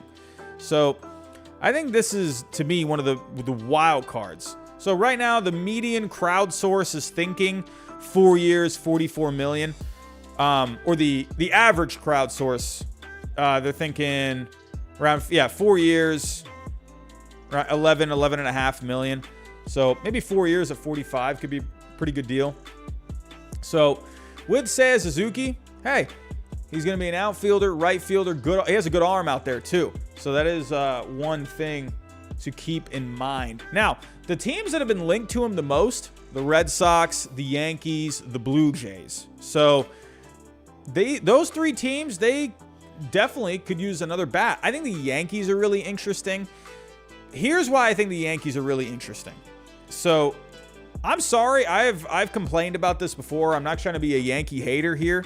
To me, I've had the Yankees, I predicted them to win the last couple of World Series, and they just let me down. So with the Yankees, I'm sorry, you got to get out of that Aaron Hicks contract. That's the worst contract, man. Like, to me, this guy's a fourth outfielder at this point. I don't see him being a starter. He's playing fall ball right now, and he is just awful. He's not hitting well there. It's just not working. The one good thing, you have Joey Gallo, who can play center field. You got Aaron Judge for right. I actually think Seiya Suzuki with the Yankees is a phenomenal fit. I think that really works. I think for me, the Yankees make a lot of sense money-wise. The Yankees don't seem, they have big contracts on their books, but to me, Seiya, he's not going to cost a ton of money. You are going to have to pay the posting fees, which I believe it's like, what is it, like 5% of the first, I forget the breakdowns of it, but you end up having to pay a percentage for every certain amount of dollars spent. So they will have to pay probably around like 10 million or so in posting fees for him. So I like the fit with the Yankees, to be completely honest. I think it makes I think it just makes sense. I think just go Joey Gallo, move him to center field, and then you can put Seiya in left. So if you were to look at some other teams, I think the Blue Jays would be fun. The Red Sox are interesting. So that's one team that seems to be really hot on him because they just traded away Hunter Renfroe. You brought in Jackie Bradley Jr. in that deal. You basically bought prospects. You took on Jackie Bradley Jr.'s contract to bring him back to Boston. But you're also getting a good glove with Jackie Bradley. So a lot of people are thinking, well, JBJ, maybe he's like a fourth outfielder platoon guy for this year, and then they can bring in Seiya for left field. And so, but what happens with Jarren Duran?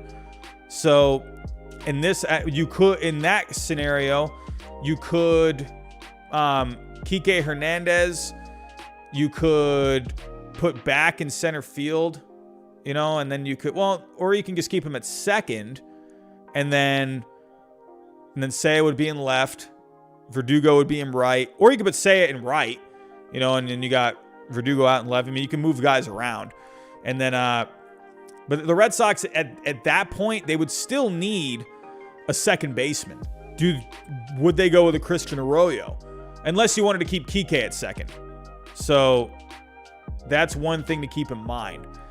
Because if you bring in Seiya, Jackie Bradley is going to be your fourth outfielder. He's going to be your platoon bat. He's going to be that lefty guy. So in that scenario, you would still need a second baseman. I feel like, personally, I would be actually okay with Jackie Bradley in the lineup because I think the Red Sox will be able to get him back on track. They're very good with getting these position players on track. Look what they did with Hunter Renfroe. Look what they did with him. I mean, they brought him in, and he was way better than what he was in the last couple of years. He probably had his best season overall with the Red Sox. The Red Sox got what they could out of him, and they traded him away. They develop guys extremely well. They developed Jackie Bradley Jr., and I think they see exactly what's going on with him, and I think they're going to be able to get him back around. So that's what I think personally. I think Seiya Suzuki would be a nice fit with the Red Sox, but they would still need to get a second baseman at that point. So unless you keep Jackie Bradley out in center still, and then Verdugo out in right. So, I mean, I guess that works too. So, I don't know. It'd be interesting. But I think he does fit with the Yankees. But I also think he fits with the Red Sox too. He does fit with the Red Sox. So, it makes sense. Let me go that. There we go. And then for the sleeper, I'll go Blue Jays.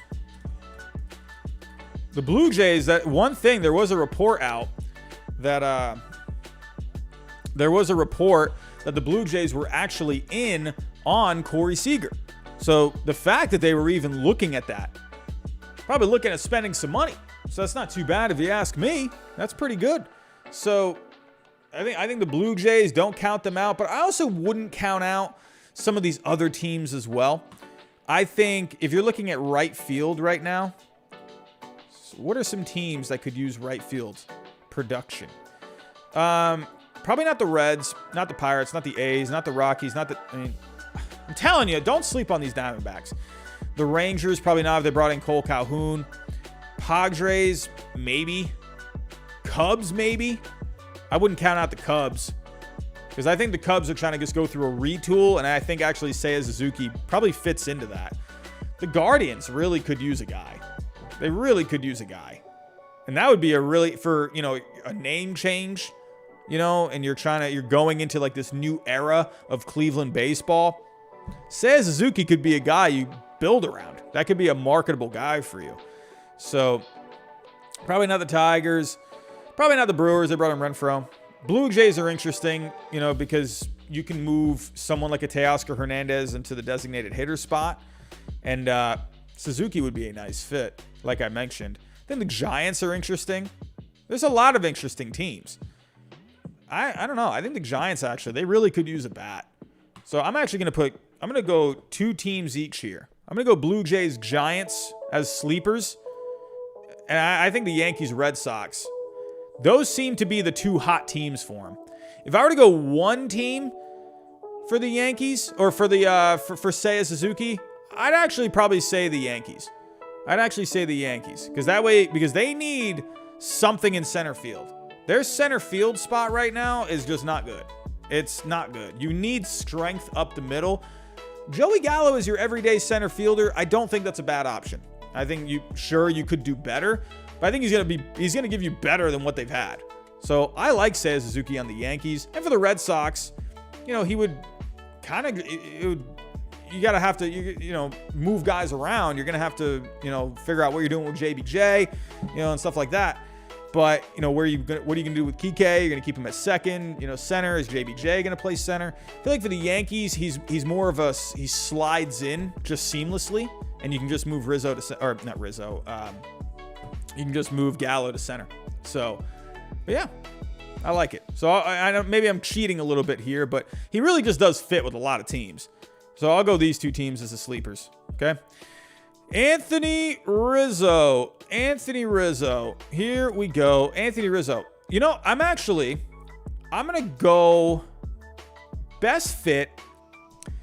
I think the Yankees. I really do think the Yankees. He just seemed to enjoy his time there. I don't think he's going to cost a lot of money. I think he can go back on a pretty modest deal, a left-handed bat. I like him at first base.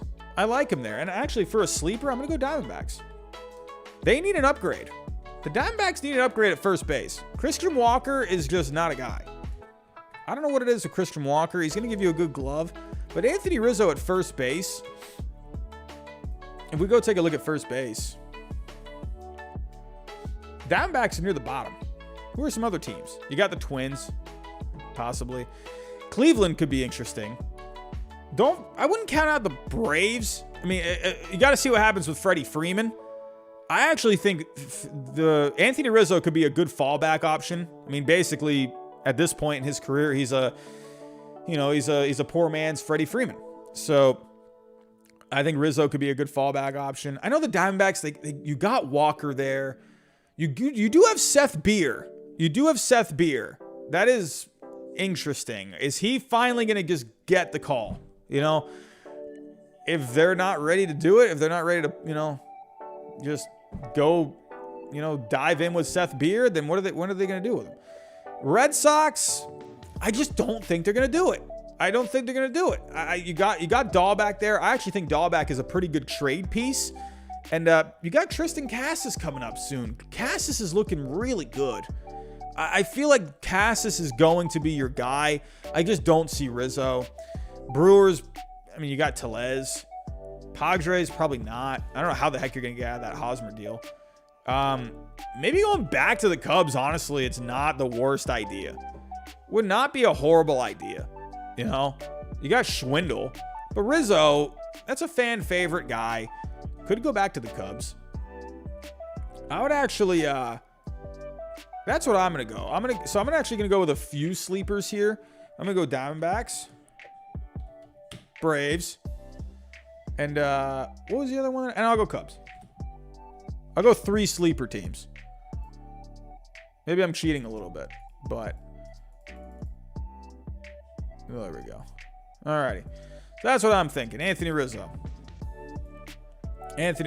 Still think the best fit is with the Yankees. And then those are my 3 sleepers for Rizzo. So, Michael Conforto. Interesting one. Very interesting one.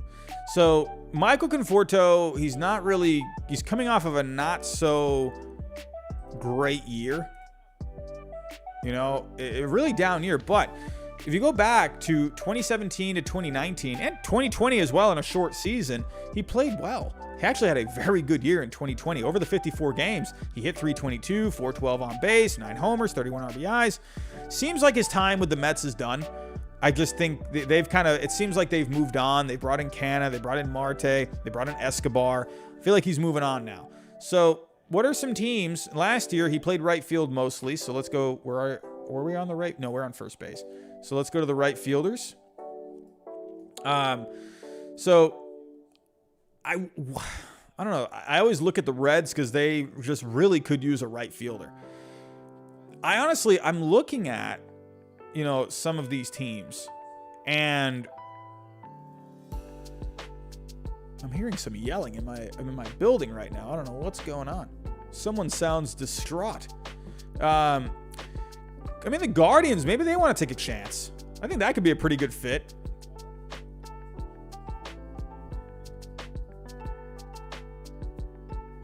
I'm hearing screaming right now.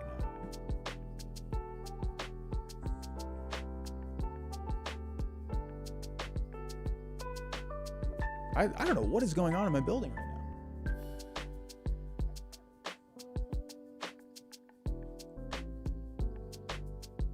I can't tell if people are upset or if they're excited. I don't know. I don't know what's going on. So, anyway, sorry about that. Here we go. I think the Guardians, actually. I think that could actually make some sense. You do got some other teams. I thought the Brewers were actually a pretty good fit at one point, but then they traded for Hunter Renfroe. Maybe the Blue Jays? Maybe. I don't know. Maybe the Braves. Could the Braves? Probably not. I don't know. I'm looking. I don't think any of these teams are really going to bring anything in. So, what was it? I was wondering, maybe the Royals. You got Kyle Isbell. So, as of right now with Kyle Isbell, so he's still young. 24 years old. He actually hit pretty well. So maybe not the Royals. I won't go the Royals. You know, actually, I think the Guardians make a lot of sense. I think the Guardians just make a ton of sense. And I'm going to go Guardians for Michael Conforto.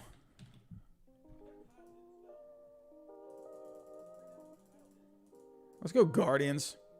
And then maybe some sleepers. Some sleeper picks. Jared Cole. I'm like, that's what I was wondering. I'm like, what is all these noises? I thought it was a dog barking. Like you know when like you step on your dog's paw, like, and they make like a yelping sound. It sounded like that. So I don't know. I'm probably going crazy. But Conforto, I thought maybe the Royals, but I think they're going to be fine. I think they will move on with Kyle Isbell. And then, where are we going? Here we go. I don't know, man. I don't know. Maybe the Reds. I don't think the Reds want to spend the money. Probably not the Rockies. Maybe the Cubs. Could the Cubs want to bring in Conforto? Let's take a look at some Cubby. Let's take a look at the Cubs right now. Taking a look at the Cubs. So, you got Hayward. When is Hayward a free agent? So, oh my God, they got Hayward until 2024. Good grief. Ugh. Oh, man. Hayward is just... Good grief. What the heck is going on? With the Cubs, I mean, you got Rafael Ortega, Ian Happ, and then Hayward. Could you maybe move Happ to center? And then you could put Conforto out in left? I think Conforto could be pretty nice. There was another... What was the other team I was looking at? The Rockies were 27th. Let me go to left-handed hitters. So, with Conforto, bats lefty. So, maybe a team in need of some left-handed hitting could actually maybe be a decent fit. Where did the splits... Here we go. So, left-handed hitters for teams that did poorly with left-handed hitting. You know, I don't know. I know the Marlins brought in Garcia. But, I don't know. I think they're probably set now with their outfield.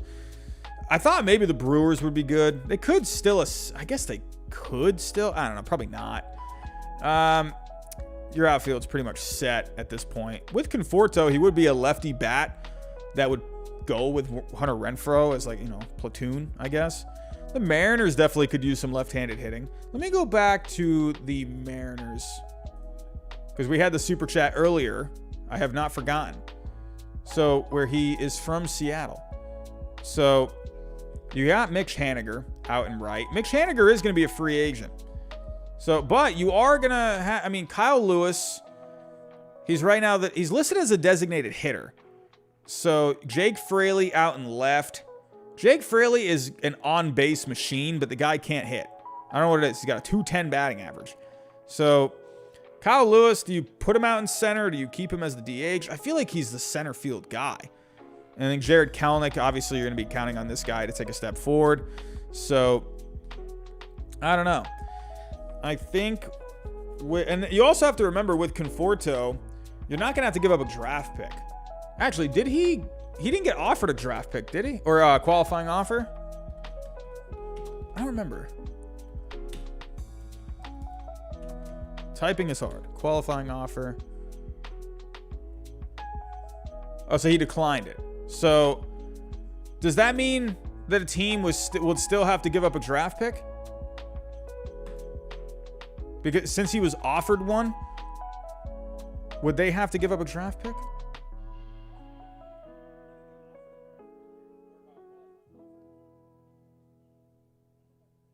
What is the rule of that? If you decline the qualifying offer, does the team still have to give up the draft pick? I think you still have to give up the draft pick.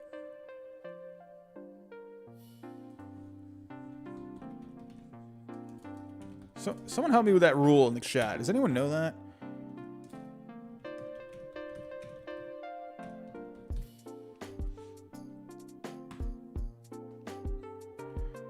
So, compensation for losing players who reject. If a team gives a qualifying offer to a player who then signs elsewhere, the club that lost the player is eligible for draft pick. Okay, so he did decline it, but I guess that still means that the team would, whoever signs him would have to give up a draft pick. So what teams would be okay with giving up a draft pick? Let me turn down that music just a smidge. Just a smidgy. There we go. So what teams could be okay with giving up a draft pick? I feel like the Mariners would be okay with giving up something, but do they really need to bring in Conforto? I don't know. I feel like the Rangers would be fun. I know you got Cole Calhoun there, but I don't know. I feel like the Cubs, they want to be rebuilding, or right now they want to be retooling. So I think they want to preserve their draft picks. I mean, Cleveland, they got a pretty deep farm. I think they might actually, like, I already have them as the best fits. Let me go back to left-handed hitters. Again, I know I lean on the Diamondbacks a lot, but I feel like the Diamondbacks, they make a lot of sense for some of these guys. Because right now, when I'm looking at the Diamondbacks, again, I don't sleep on these Diamondbacks. Don't sleep. The one thing is, like, what are you going to do with Christian Walker? This guy is 30 years old. He's not going to give you anything with the bat. He's going to give you a good glove. The one thing is you have Pavin Smith, and he can go play first. So, and then that clears up right field. I know I lean on these Diamondbacks a lot, but I'm going to go Diamondbacks. I think it would actually make some sense. So, I don't mean to pick the Diamondbacks so much, but I think they're trying to make stuff happen. Kyle Schwarber. I'm going to tell you right now, best fit is the Phillies. Best fit is the Phillies. They need left-handed hitting. They need a guy at the top of the lineup. They need on-base guys. Kyle Schwarber checks off all those boxes. He can lead off, he gets on base, and he's a lefty. I'm going to tell you right now, Kyle Schwarber, Phillies are the best fit. Sleeper picks, I'll go Blue Jays. I think the Blue Jays, they could use a lefty bat. I think that could be a very interesting spot for Kyle Schwarber. And then I'm not going to rule out the Red Sox. I'm not going to rule them out just yet. I don't think I know obviously Jackie Bradley Jr. is not the hitter Kyle Schwarber is, but it's another lefty. And how many lefties do you want on that? You're starting to get up there in lefties now. So I don't know. With Kyle Schwarber, I just feel like it's a little limited. I'm not going to count the Red Sox out, but I feel like he's not going to go back. I just feel like I'm still going to consider them as a sleeper. You never know what Chaim Bloom's going to do. But one more time, let me go back to the left-handed hitters. I don't mean to say the Diamondbacks so much, but I really think that would be another good fit for them. They need offense. They really do. And they didn't rank well when it came to lefty hitters. So I think that could be interesting. I think the Guardians could be interesting. But will they pay him that kind of money? With Kyle Schwarber, you're probably looking at around $18 million per year, $20 million per year. That seems to be a good range, I think. I think that could be pretty decent. Could he go back to the Cubs? I mean, maybe. he seems to still have a pretty good connection with the Nationals. So the Nationals, I think, could be interesting. I mean, they have a good friendship. Him and Dave Martinez, they're still good buddies. I feel like they took a picture or something together. They were just hanging out recently. I don't know. But does that mean anything, for him going back? I mean, the Nationals, they said, hey, Kyle Schwarber, why wouldn't you want that guy? He's really good. He would really help that lineup.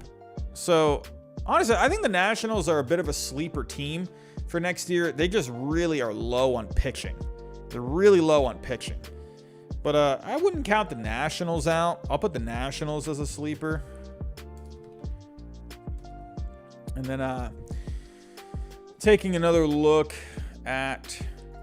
Let me click out of some of these tabs. One more time. So splits. I don't know. Seattle. Could be a DH for them. Could be a DH. So probably not the Yankees. Texas, probably not. I don't know. Twinkies, maybe? Could you go Twinkies? Could be a fun fit. Be a really nice bat for them.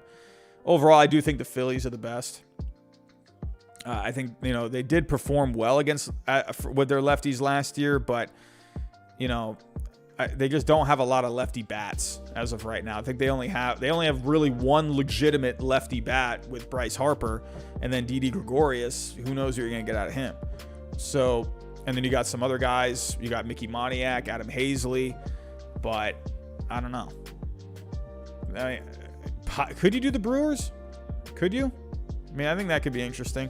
And you know what? I think the Rockies. Actually. I'll put the Rockies ahead of the Red Sox.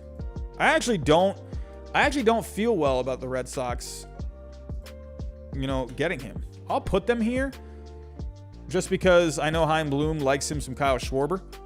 So I will do that.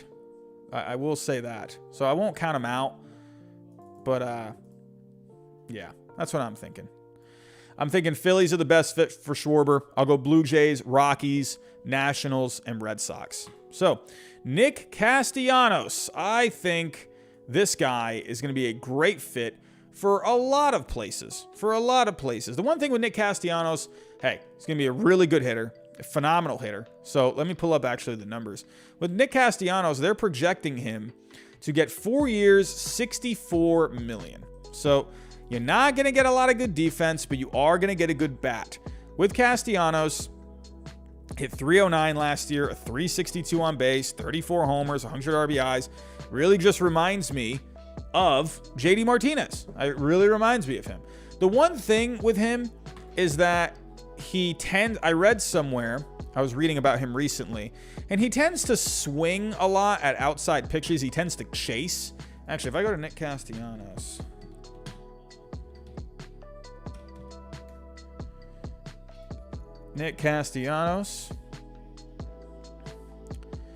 So I believe his chase rate is not very good. So he tends to chase. So I feel like a team that, I think teams that really value like that plate discipline, I wonder if they would like to bring him in. So, I mean, but the one thing with him is you are going to get a pretty legit bat. You're just not going to get good defense. So what are some teams here? If I'm looking at, but then maybe some teams they could afford to bring in a guy who tends to be a bit of a free swinger. I don't know, probably not the Astros. I don't see it. I'm thinking if they lose Carlos Correa, would that be a pretty good guy? I mean, I don't know. The Rangers, man. I think the Rangers, why not bring in some more bats? You got Semien, you got Seager. They're probably done with the bats. I would say they really need to focus on pitching. Again, Miami, they really need some guys that are just going to be pure hitters. I think that could be where the juice is worth the squeeze. Let me go here to outside swing percentage. What are the teams that swung and missed the most? I mean, Miami kind of fits that bill, but does Miami want to cut down on that? So, maybe the White Sox could be an interesting fit. The White Sox, that could be a good bat. They did lead an outside swing percentage a lot. So that is one thing to take note of. Maybe what are the teams that did the best at not swinging at outside pitches? Well, you have the Dodgers, the Giants. The Padres are an interesting fit. Could they maybe afford, to kind of sacrifice some of that to bring in a bat like Castellanos? The defense is not going to be good, but if you have the universal DH, I think that actually makes a lot of sense. Their offense was a bit stagnant last year, really stagnant. So a bat like Castellanos would be really nice for them. Probably not the Nationals. Maybe the Nationals. Another bat like that, it could be pretty nice. Could be a pretty nice bat. And then you could slide him into left. Or if you have the universal DH, you can just have him as your DH. There's a lot of teams that could make sense. Again, it's same thing with Nelson Cruz. What are you going to have this DH or are you not? So I think that is a big factor. The Brewers definitely could use a bat. But again, they brought in Renfroe. So I don't know. They brought in Renfroe. So that just doesn't seem to be what the Brewers do. That it's just not their style. The Mariners, I'm going to say probably not on that. I don't know. I think they're looking elsewhere. I think they need to add someone for third. So I think someone like a Chris Bryant would make more sense for them. So Twins could be interesting. They could use they could always use another bat. What are you going to have with Byron Buxton health-wise? It'd be nice to have Castellanos in that lineup every day. I think the Phillies, here's the thing with Castellanos. It's weird with him because he can get on base, but he chases a lot. So it's weird with him. It's very odd how that works. But for the Phillies, you could just put him out in left, but I think they need left-handed bats. Could you maybe go back to the Cubs? I don't know. Toronto? Maybe. I don't know. That would be a nice bat to replace Semien. I think the Braves could be interesting. I don't know. There's a lot of teams. This is the hard thing with Castellanos is there's a lot of teams that really could use a guy like this that could really give you just a good, solid bat for your lineup. To me, I feel like the teams that make a lot of sense, I would really like to see him on the White Sox. That lineup would be just insane if you added Castellanos, but he's going to give you some good ISO percentage. The White Sox could definitely use that. If we're looking at the White Sox for Castellanos last year, he had a 267 ISO. And then if I'm going back, actually, let me go back to these leaderboards here. With ISO percentage, the teams last year that really were horrible in it were Miami. But the one thing, I wonder if Miami is trying to maybe change their philosophy a little bit because they were a team that chased at a lot of pitches. Do they want someone like a Castellanos who is going to cost you a dime? And I don't know, maybe that doesn't really make a lot of sense. He is from Florida, so the geographic fit, I guess, makes sense. The Diamondbacks, I feel like they would, again, I'm going with the Diamondbacks again, but Diamondbacks could use a little bit of everything. I think the Padres actually could make a lot of sense. I think the Padres make some sense. They didn't rank very well in ISO last year. I think they could sacrifice a little bit because they were one of the more patient teams at the plate last year, where Castellanos is kind of the opposite of what they do. So I think you could maybe sacrifice that a little bit. I'm actually going to go Nick Castellanos with the Padres. I think that does make some sense. I like that fit. They need something in that lineup. And I think with the DH, he would slide in perfectly there. And then, or if you wanted to, put him out in left or something like that too, you could do that as well. So I think Padres for Castellanos would be a really nice fit. A sleeper fit. I mean, I want to say the Marlins, but I'm probably going to say no on that because I think that's going to be a little out of their price range. Probably, maybe even a lot out of their price range. I was honestly, in a way, not surprised they brought in Aviseo Garcia because the fit was really good. But I think when it came to it, you just don't see the Marlins spend a lot of money. But Garcia, I think, makes sense for them money-wise. It's more than what they usually spend. So Castellanos, Padres, I'll say best fit there. And then if I'm looking at another team, that really could use something. Man, I don't know. Let me go back one more time. Let me go to plate discipline. Outside swing percentage. I feel like a team that some of these teams at the top here, they're probably not going to want to bring in a guy like that because they probably want to improve on this. But I think some teams that ranked well, that they could sacrifice a little bit. I think the Nationals could be interesting. I think the Nationals could be pretty interesting, but do they want to spend that money right now? I think they're trying to focus on getting Soto locked up. I think that's their big focus. I think the Giants could be pretty fun. I don't know. If you are going to have that DH, Castellanos would be a nice fit for them. Maybe the Twins. Maybe. I think that could be pretty good. He was just playing in the, right there. Right there in Cincinnati. Minnesota's not too far away. I'm going to say probably no on the Phillies. This is a tough one. Bit of a tough one. Because I'm trying to find an exact fit for Castellanos. But for sleeper, again, I think the Padres are a good one. For best fit. For sleeper pick, I don't know. Kind of there's so many. I'll go White Sox. As a sleeper pick. I think that could be pretty fun. You can really beef up that lineup. They just beefed up their bullpen with Kendall Graveman, and they had one of the best bullpens last year. So, hey, beef up that offense. Go get Castellanos. So, I think that could be pretty good. So, there you go. There's Tier 2. We're about to get into Tier 1. We've been at it for a couple hours now. So, let's get through Tier 1. So, here we go. I got Seiya Suzuki. I think the best fits for him are the Yankees or the Red Sox. Anthony Rizzo, I think the Yankees are the best fit. Conforto, I like the Guardians. Kyle Schwarber, I like the Phillies. Nick Castellanos, I like the Padres. So, let's move into Tier 1. We're at the main event, everyone. Main event. We got Clayton Kershaw, Chris Bryant, Trevor Story, Freddie Freeman, and Carlos Correa. Mr. Clayton Kershaw. I think there's two teams. I think it's the Dodgers and the Rangers. Who's gonna be the best fit? I'm gonna be honest. I think the Rangers are a better fit right now. I think they're a better fit. I think they're the better fit because they need starting pitching.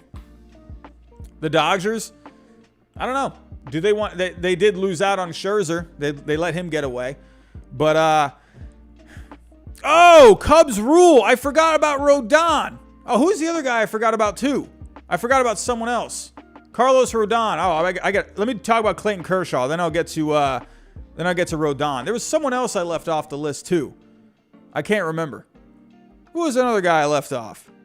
No, Cubs rule. I did not do Rodon. There was another guy I left off, I feel. I can't remember. If anyone remembers who the other guy I left off was, let me know. But back to Kurt. Oh, yeah, Kenley Jansen. Lionheart 70. Yes, I forgot about Kenley Jansen and Carlos Rodon. How did I forget about those guys? But for Clayton Kershaw, I think the Rangers are the best fit. Kind of like Greinke. I think they could use some veteran guys for me personally. But I think you got to go Dodgers as the sleeper. I mean, I think those two teams to me, the Rangers, they really need starting pitching. The Dodgers don't need as much starting pitching, but obviously Kershaw has been there forever, and hey, but are the Dodgers maybe ready to try and move on? Are they trying to maybe cut some payroll right now? Try and get under that luxury tax line so they can get out of that cycle of being over the luxury tax line every single year, because the penalties get steeper and steeper every single year. So, I think with Dodgers, I'm going to go Rangers as the best fit. So, for right now, Clayton Kershaw. Chris Bryant. I personally think the Mariners are the best fit. I think they're the best fit for him. They could use a third baseman. He would provide some versatility. And I think the Mets are a sleeper for Chris Bryant. I think they're still connected with him. They have spent a ton of money, but Chris Bryant, they've been connected with him for what seems like forever. If we go back to the Mets, and they were just connected with him just right before the Major League Baseball went into a lockout. So for right now at third base, I mean, you do have Eduardo Escobar penciled in, but what are you going to do with Robinson Cano? With Robinson Cano, you know, what are you going to do with him? Like, you're gonna cut him? Like, what are you doing? You know, so if you were to get rid of him in some way, shape, or form, Cano, I think, I don't know. If I just feel like he just shouldn't be on the team. You know, maybe should designate him for assignment. You know, just eat that salary and it opens up a roster spot. But then Eduardo Escobar, he can move over to second. So, but the thing with Escobar is he can move around too. And you do have guys like J.D. Davis and Jeff McNeil. But I think Chris Bryant, they've been wanting him for a while now. They've been really wanting him. If we were to go back to teams that could use third base, so could he go back to the Cubs? I don't know. Let me actually look. What's the latest news on Chris Bryant? All right.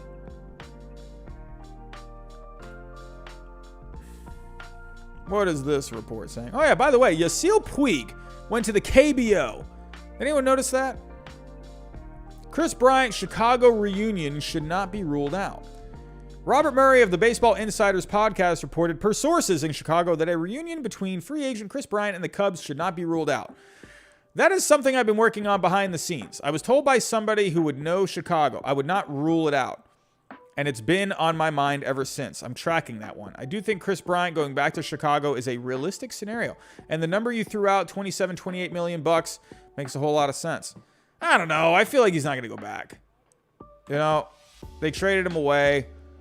I don't know. He had the bad taste in his mouth over the whole when they wouldn't bring him up to the major leagues to kind of manipulate that service time, which, I mean, let's be real, it makes sense for teams to do that.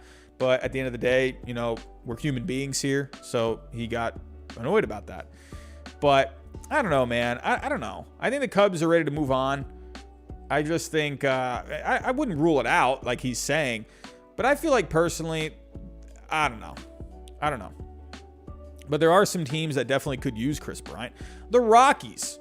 Look out for the Rockies. They were in on Chris Bryant as well. There were reports not too long ago that they were checking in on him. And the Rockies, I think they're trying to get back into the race. I think they still got a pretty talented team. Chris Bryant, he fits. He can really move. He can move around, and that would be really helpful for Colorado. So another team that we could possibly look at are the Blue Jays. The Blue Jays could use a third baseman, and that would be a pretty decent replacement for Marcus Semien. So I think the Blue Jays are a sleeper pick for Chris Bryant. So look out for them. So that's what I'm thinking with Chris Bryant here. I think the Mariners are the best fit.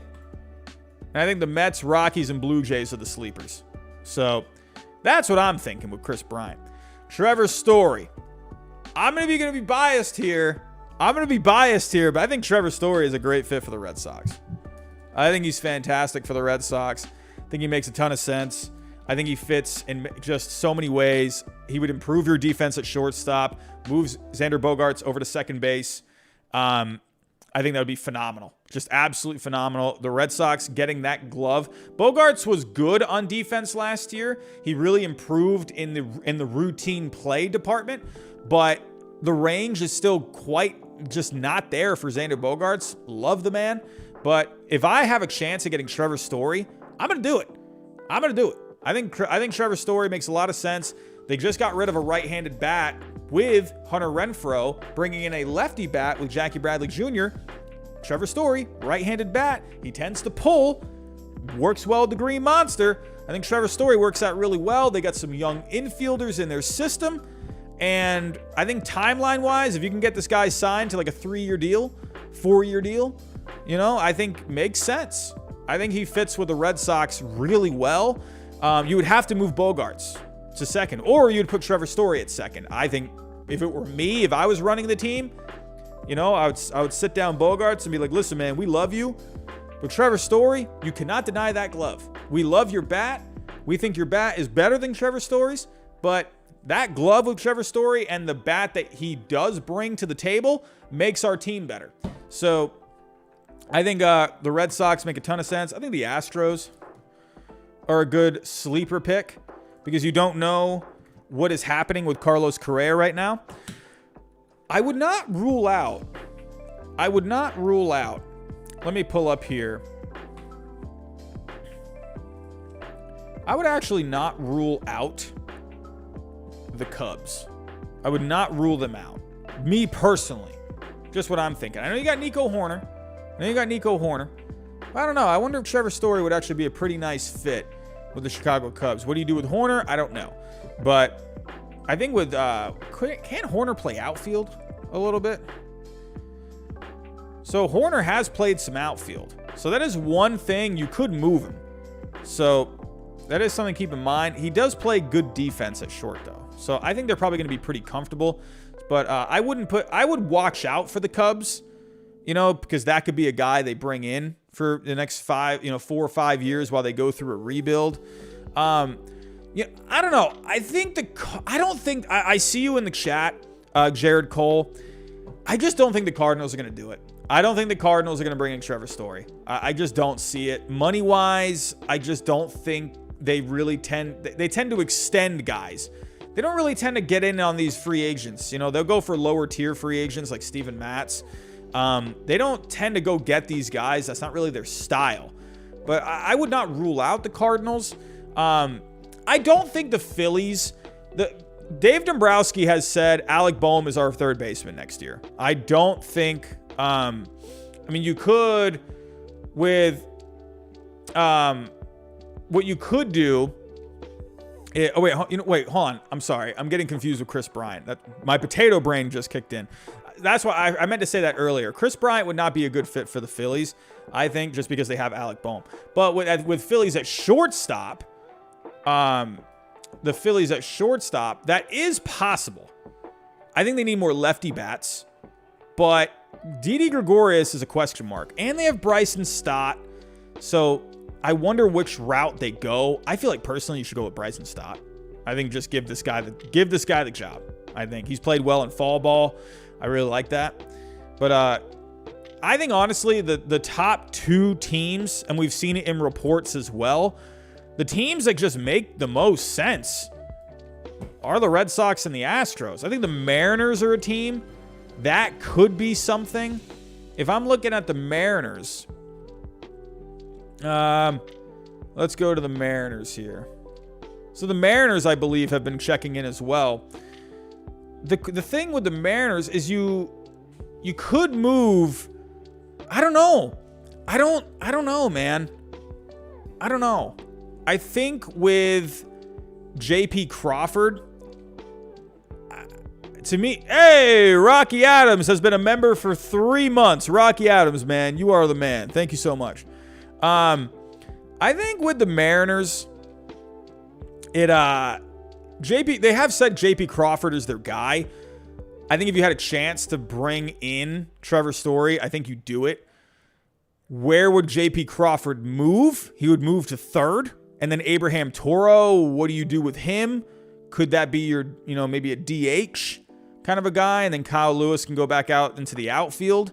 I think that's something. So I will put the Mariners as a sleeper. So because he can fit. So I'll go those three teams. I think the Red Sox are the best fit. Maybe there's a little bit of bias there. I do like Trevor Story. But for Trevor Story, the Mariners, I think, have enough flexibility to make it work. And the Astros, he would just fit in if Carlos Correa left. Freddie Freeman, the Braves. This one's probably the easiest one. I think the Braves are the best fit. He makes the most sense. He's their guy. But there's other teams that are getting in. You got the Yankees, supposedly, that were in on him. The Blue Jays. And you could move Vladdy over to third. And then you got the Dodgers. The Dodgers, hey, he's a California guy. So that always helps. And with Freddie Freeman. You could move Max Muncy over to second. Gavin Lux is more of a utility guy, and Freddie Freeman with the Dodgers, that could be your first baseman. And you just lost a lefty bat with Corey Seager, so I think it makes a ton of sense, Freddie Freeman to the Dodgers. So I'm not really going to go into too much detail. I think we all know what Freddie Freeman can do. So Carlos Correa, I think the best fits the Astros. As of right now, I would have said the Tigers. In the beginning of the offseason, I thought the Tigers were the best fit. They needed a shortstop. Carlos Correa is a guy where he's a marketable guy. He just fits perfectly with the Astros. And, it's as of right now, he fits perfectly with the Astros because the Tigers are out of it, because they've got Javier Baez. But I will still say the Tigers are a sleeper pick, because you could just have Javier Baez at second and Carlos Correa could be your shortstop. So I still am not going to count out the Tigers. I don't think, I have actually a pretty interesting pick for Carlos Correa. I'm going to say the Blue Jays. I'm actually going to say the Blue Jays could be a bit of a sleeper team for Carlos Correa, because I know I have the Blue Jays as sleepers for a lot of these, but I really do think the Blue Jays can be a bit of a sleeper. They were in on Corey Seager. Will they be willing? Could they? So the thing with Carlos Correa right now is he is the one thing. Oh, Rocky Adams with a super chat. What's going on? My question to you is this: Bogaerts as a player option after 22. Oh, that is something I forgot to mention. Do you really think he will move positions, especially being a client of Boris? I think at the end of the day, I think Bogaerts, to me, I think this is my own personal opinion. I think the better thing to do would be to move positions personally. At the end of the day, I think being a team player is the most important thing. To me, if you're showing teams that you're willing to do for the better of the team, I think that shows a lot. And I think teams know what he can do at short. Teams know what he can do at short. That's not a problem. They know what he is. They know he can do the routine play, and he's not really going to give you a lot of defensive runs saved. He's actually going to be in the negatives in that. However, it might actually help him to move to second, because maybe he ends up playing overall. Maybe he ends up being a better second baseman than he is a shortstop. I think it would make sense for him if he were presented to be a second baseman. I would take it, because maybe you end up being better at second base. So that's what I think, personally. So I think, to me, being a team player and be willing to move positions, I think says a lot about you as a person, because you're willing to do what it takes for the team to win. So that's what I think personally. And a lot of guys now, they're showing that, having some versatility is important. So look at Chris Bryant. Look what he did last year. He was moving all these different positions. Look at Chris Taylor, a guy that can play a whole bunch of different positions. I don't think it's going to hurt Xander Bogaerts to play some second base. I don't think it's going to hurt him at all. I think he only gains by playing second base, because he's only just showing that he's versatile. So back to thank you, Rocky, for the super chat. So I think for Carlos Correa, I think the Tigers, the Blue Jays, I'm going to say the Yankees. The Yankees, to me, I just don't think they're going to spend the money.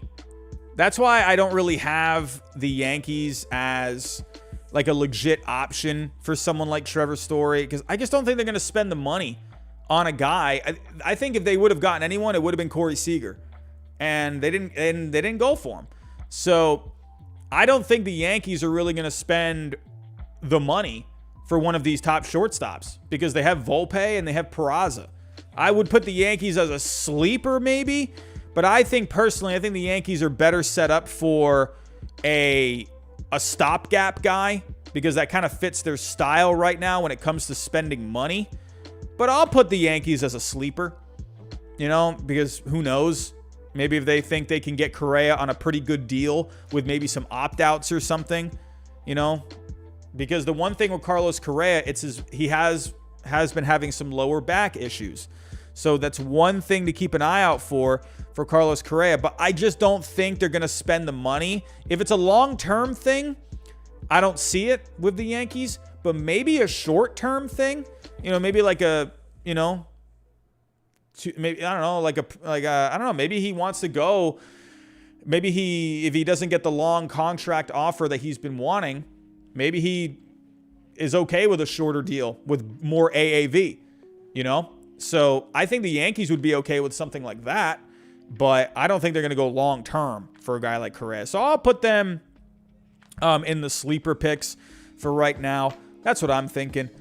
But, yeah, that's what I'm thinking here, everyone. For the top remaining free agents, I really think these are just my own personal opinions, so I'll go through it again. Garrett Richards, I think the Diamondbacks are a good fit for him. And then sleeper pick most teams because anyone could use relievers. I think that's what Garrett Richards is now. Tyler Anderson, I think the Padres would be a nice fit, a nice depth piece. And then the Mets as well. Those are teams that could really use some depth in the rotation. Matthew Boyd, I definitely lean Diamondbacks for a lot of these because I think the Diamondbacks need to make some improvements, but I think they're a team that really is, they're going to try and compete. Diamondbacks for Matthew Boyd, I think would be pretty nice. And then going back to the Tigers, I don't think you should count that out. I think Jorge Solaire with the Reds, if he's not going to cost a lot of money, I think he would be a good fit there.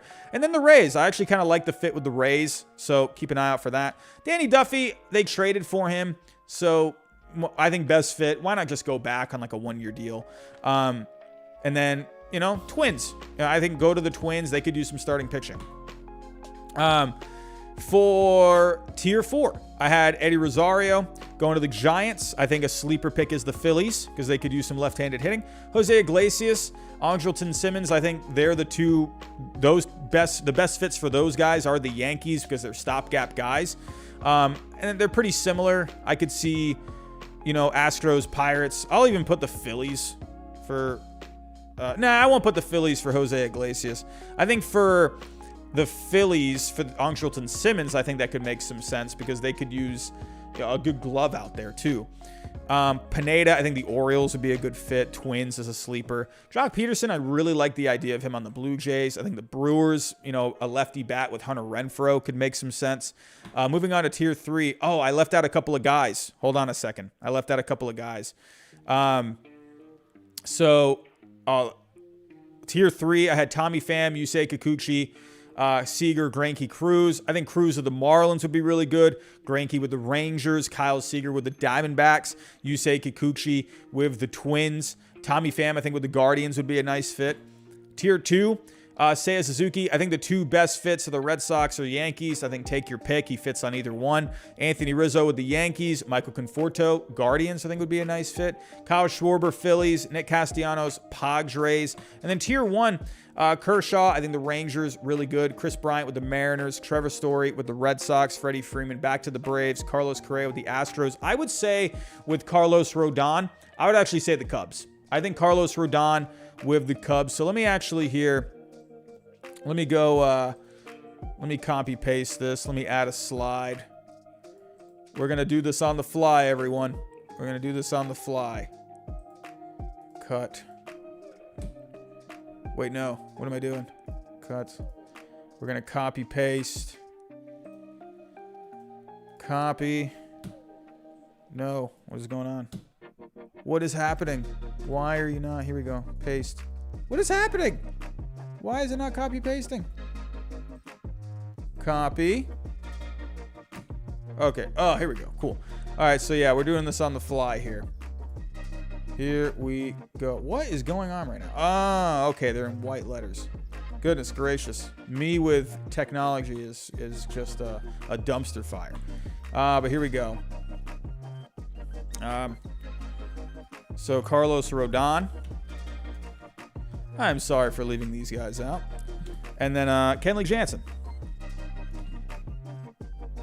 I'll go, you know, for sleeper pick with Kenley Jansen. You know, Rodon, I think the Cubs make a lot of sense. Staying in Chicago, I think that would be a nice fit. And then sleeper, I'll go Rangers. Maybe the Rangers take a chance on someone like that. I'll go the Twins as well. I think the Twins could be pretty nice. Because, again, they could use some starting pitching, and maybe they take a risk, Because Carlos Rodon, the one thing with Rodon is the shoulder, because that's where he's been having some issues. Kenley Jansen, one last look at some relief pitching. I thought the Angels would have been a pretty nice fit, but they decided to bring back Iglesias. Again, the Rangers could use the guy. I mean, I know it's kind of easy to look at these teams that need a guy, but they really could use some improvements. I actually don't think the Diamondbacks would be looking at him because I think they're fine with Melanson. Cubs could be interesting. Honestly, I think the Tigers could actually make some sense. A veteran guy in Kenley Jansen. I mean, I had the Tigers. A prediction I had was them bringing in Iglesias. I think the Tigers, hey, you brought in Eduardo Escobar. You brought in Javier Baez. Hey, do the trio. Get in a relief picture too. I think the Tigers make a lot of sense for Kenley Jansen. And then I think it's going back to the Dodgers.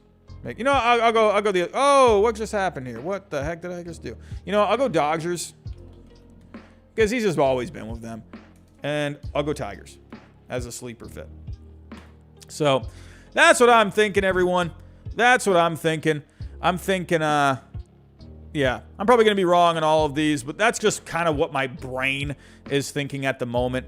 So, let me know what you think down below in the comments. Everyone, we've had a great stream. We had over 130 people for pretty much the entire time on a Friday morning going into the afternoon when, hey, people are busy at work. So, hey, I appreciate you guys stopping by today on this Friday.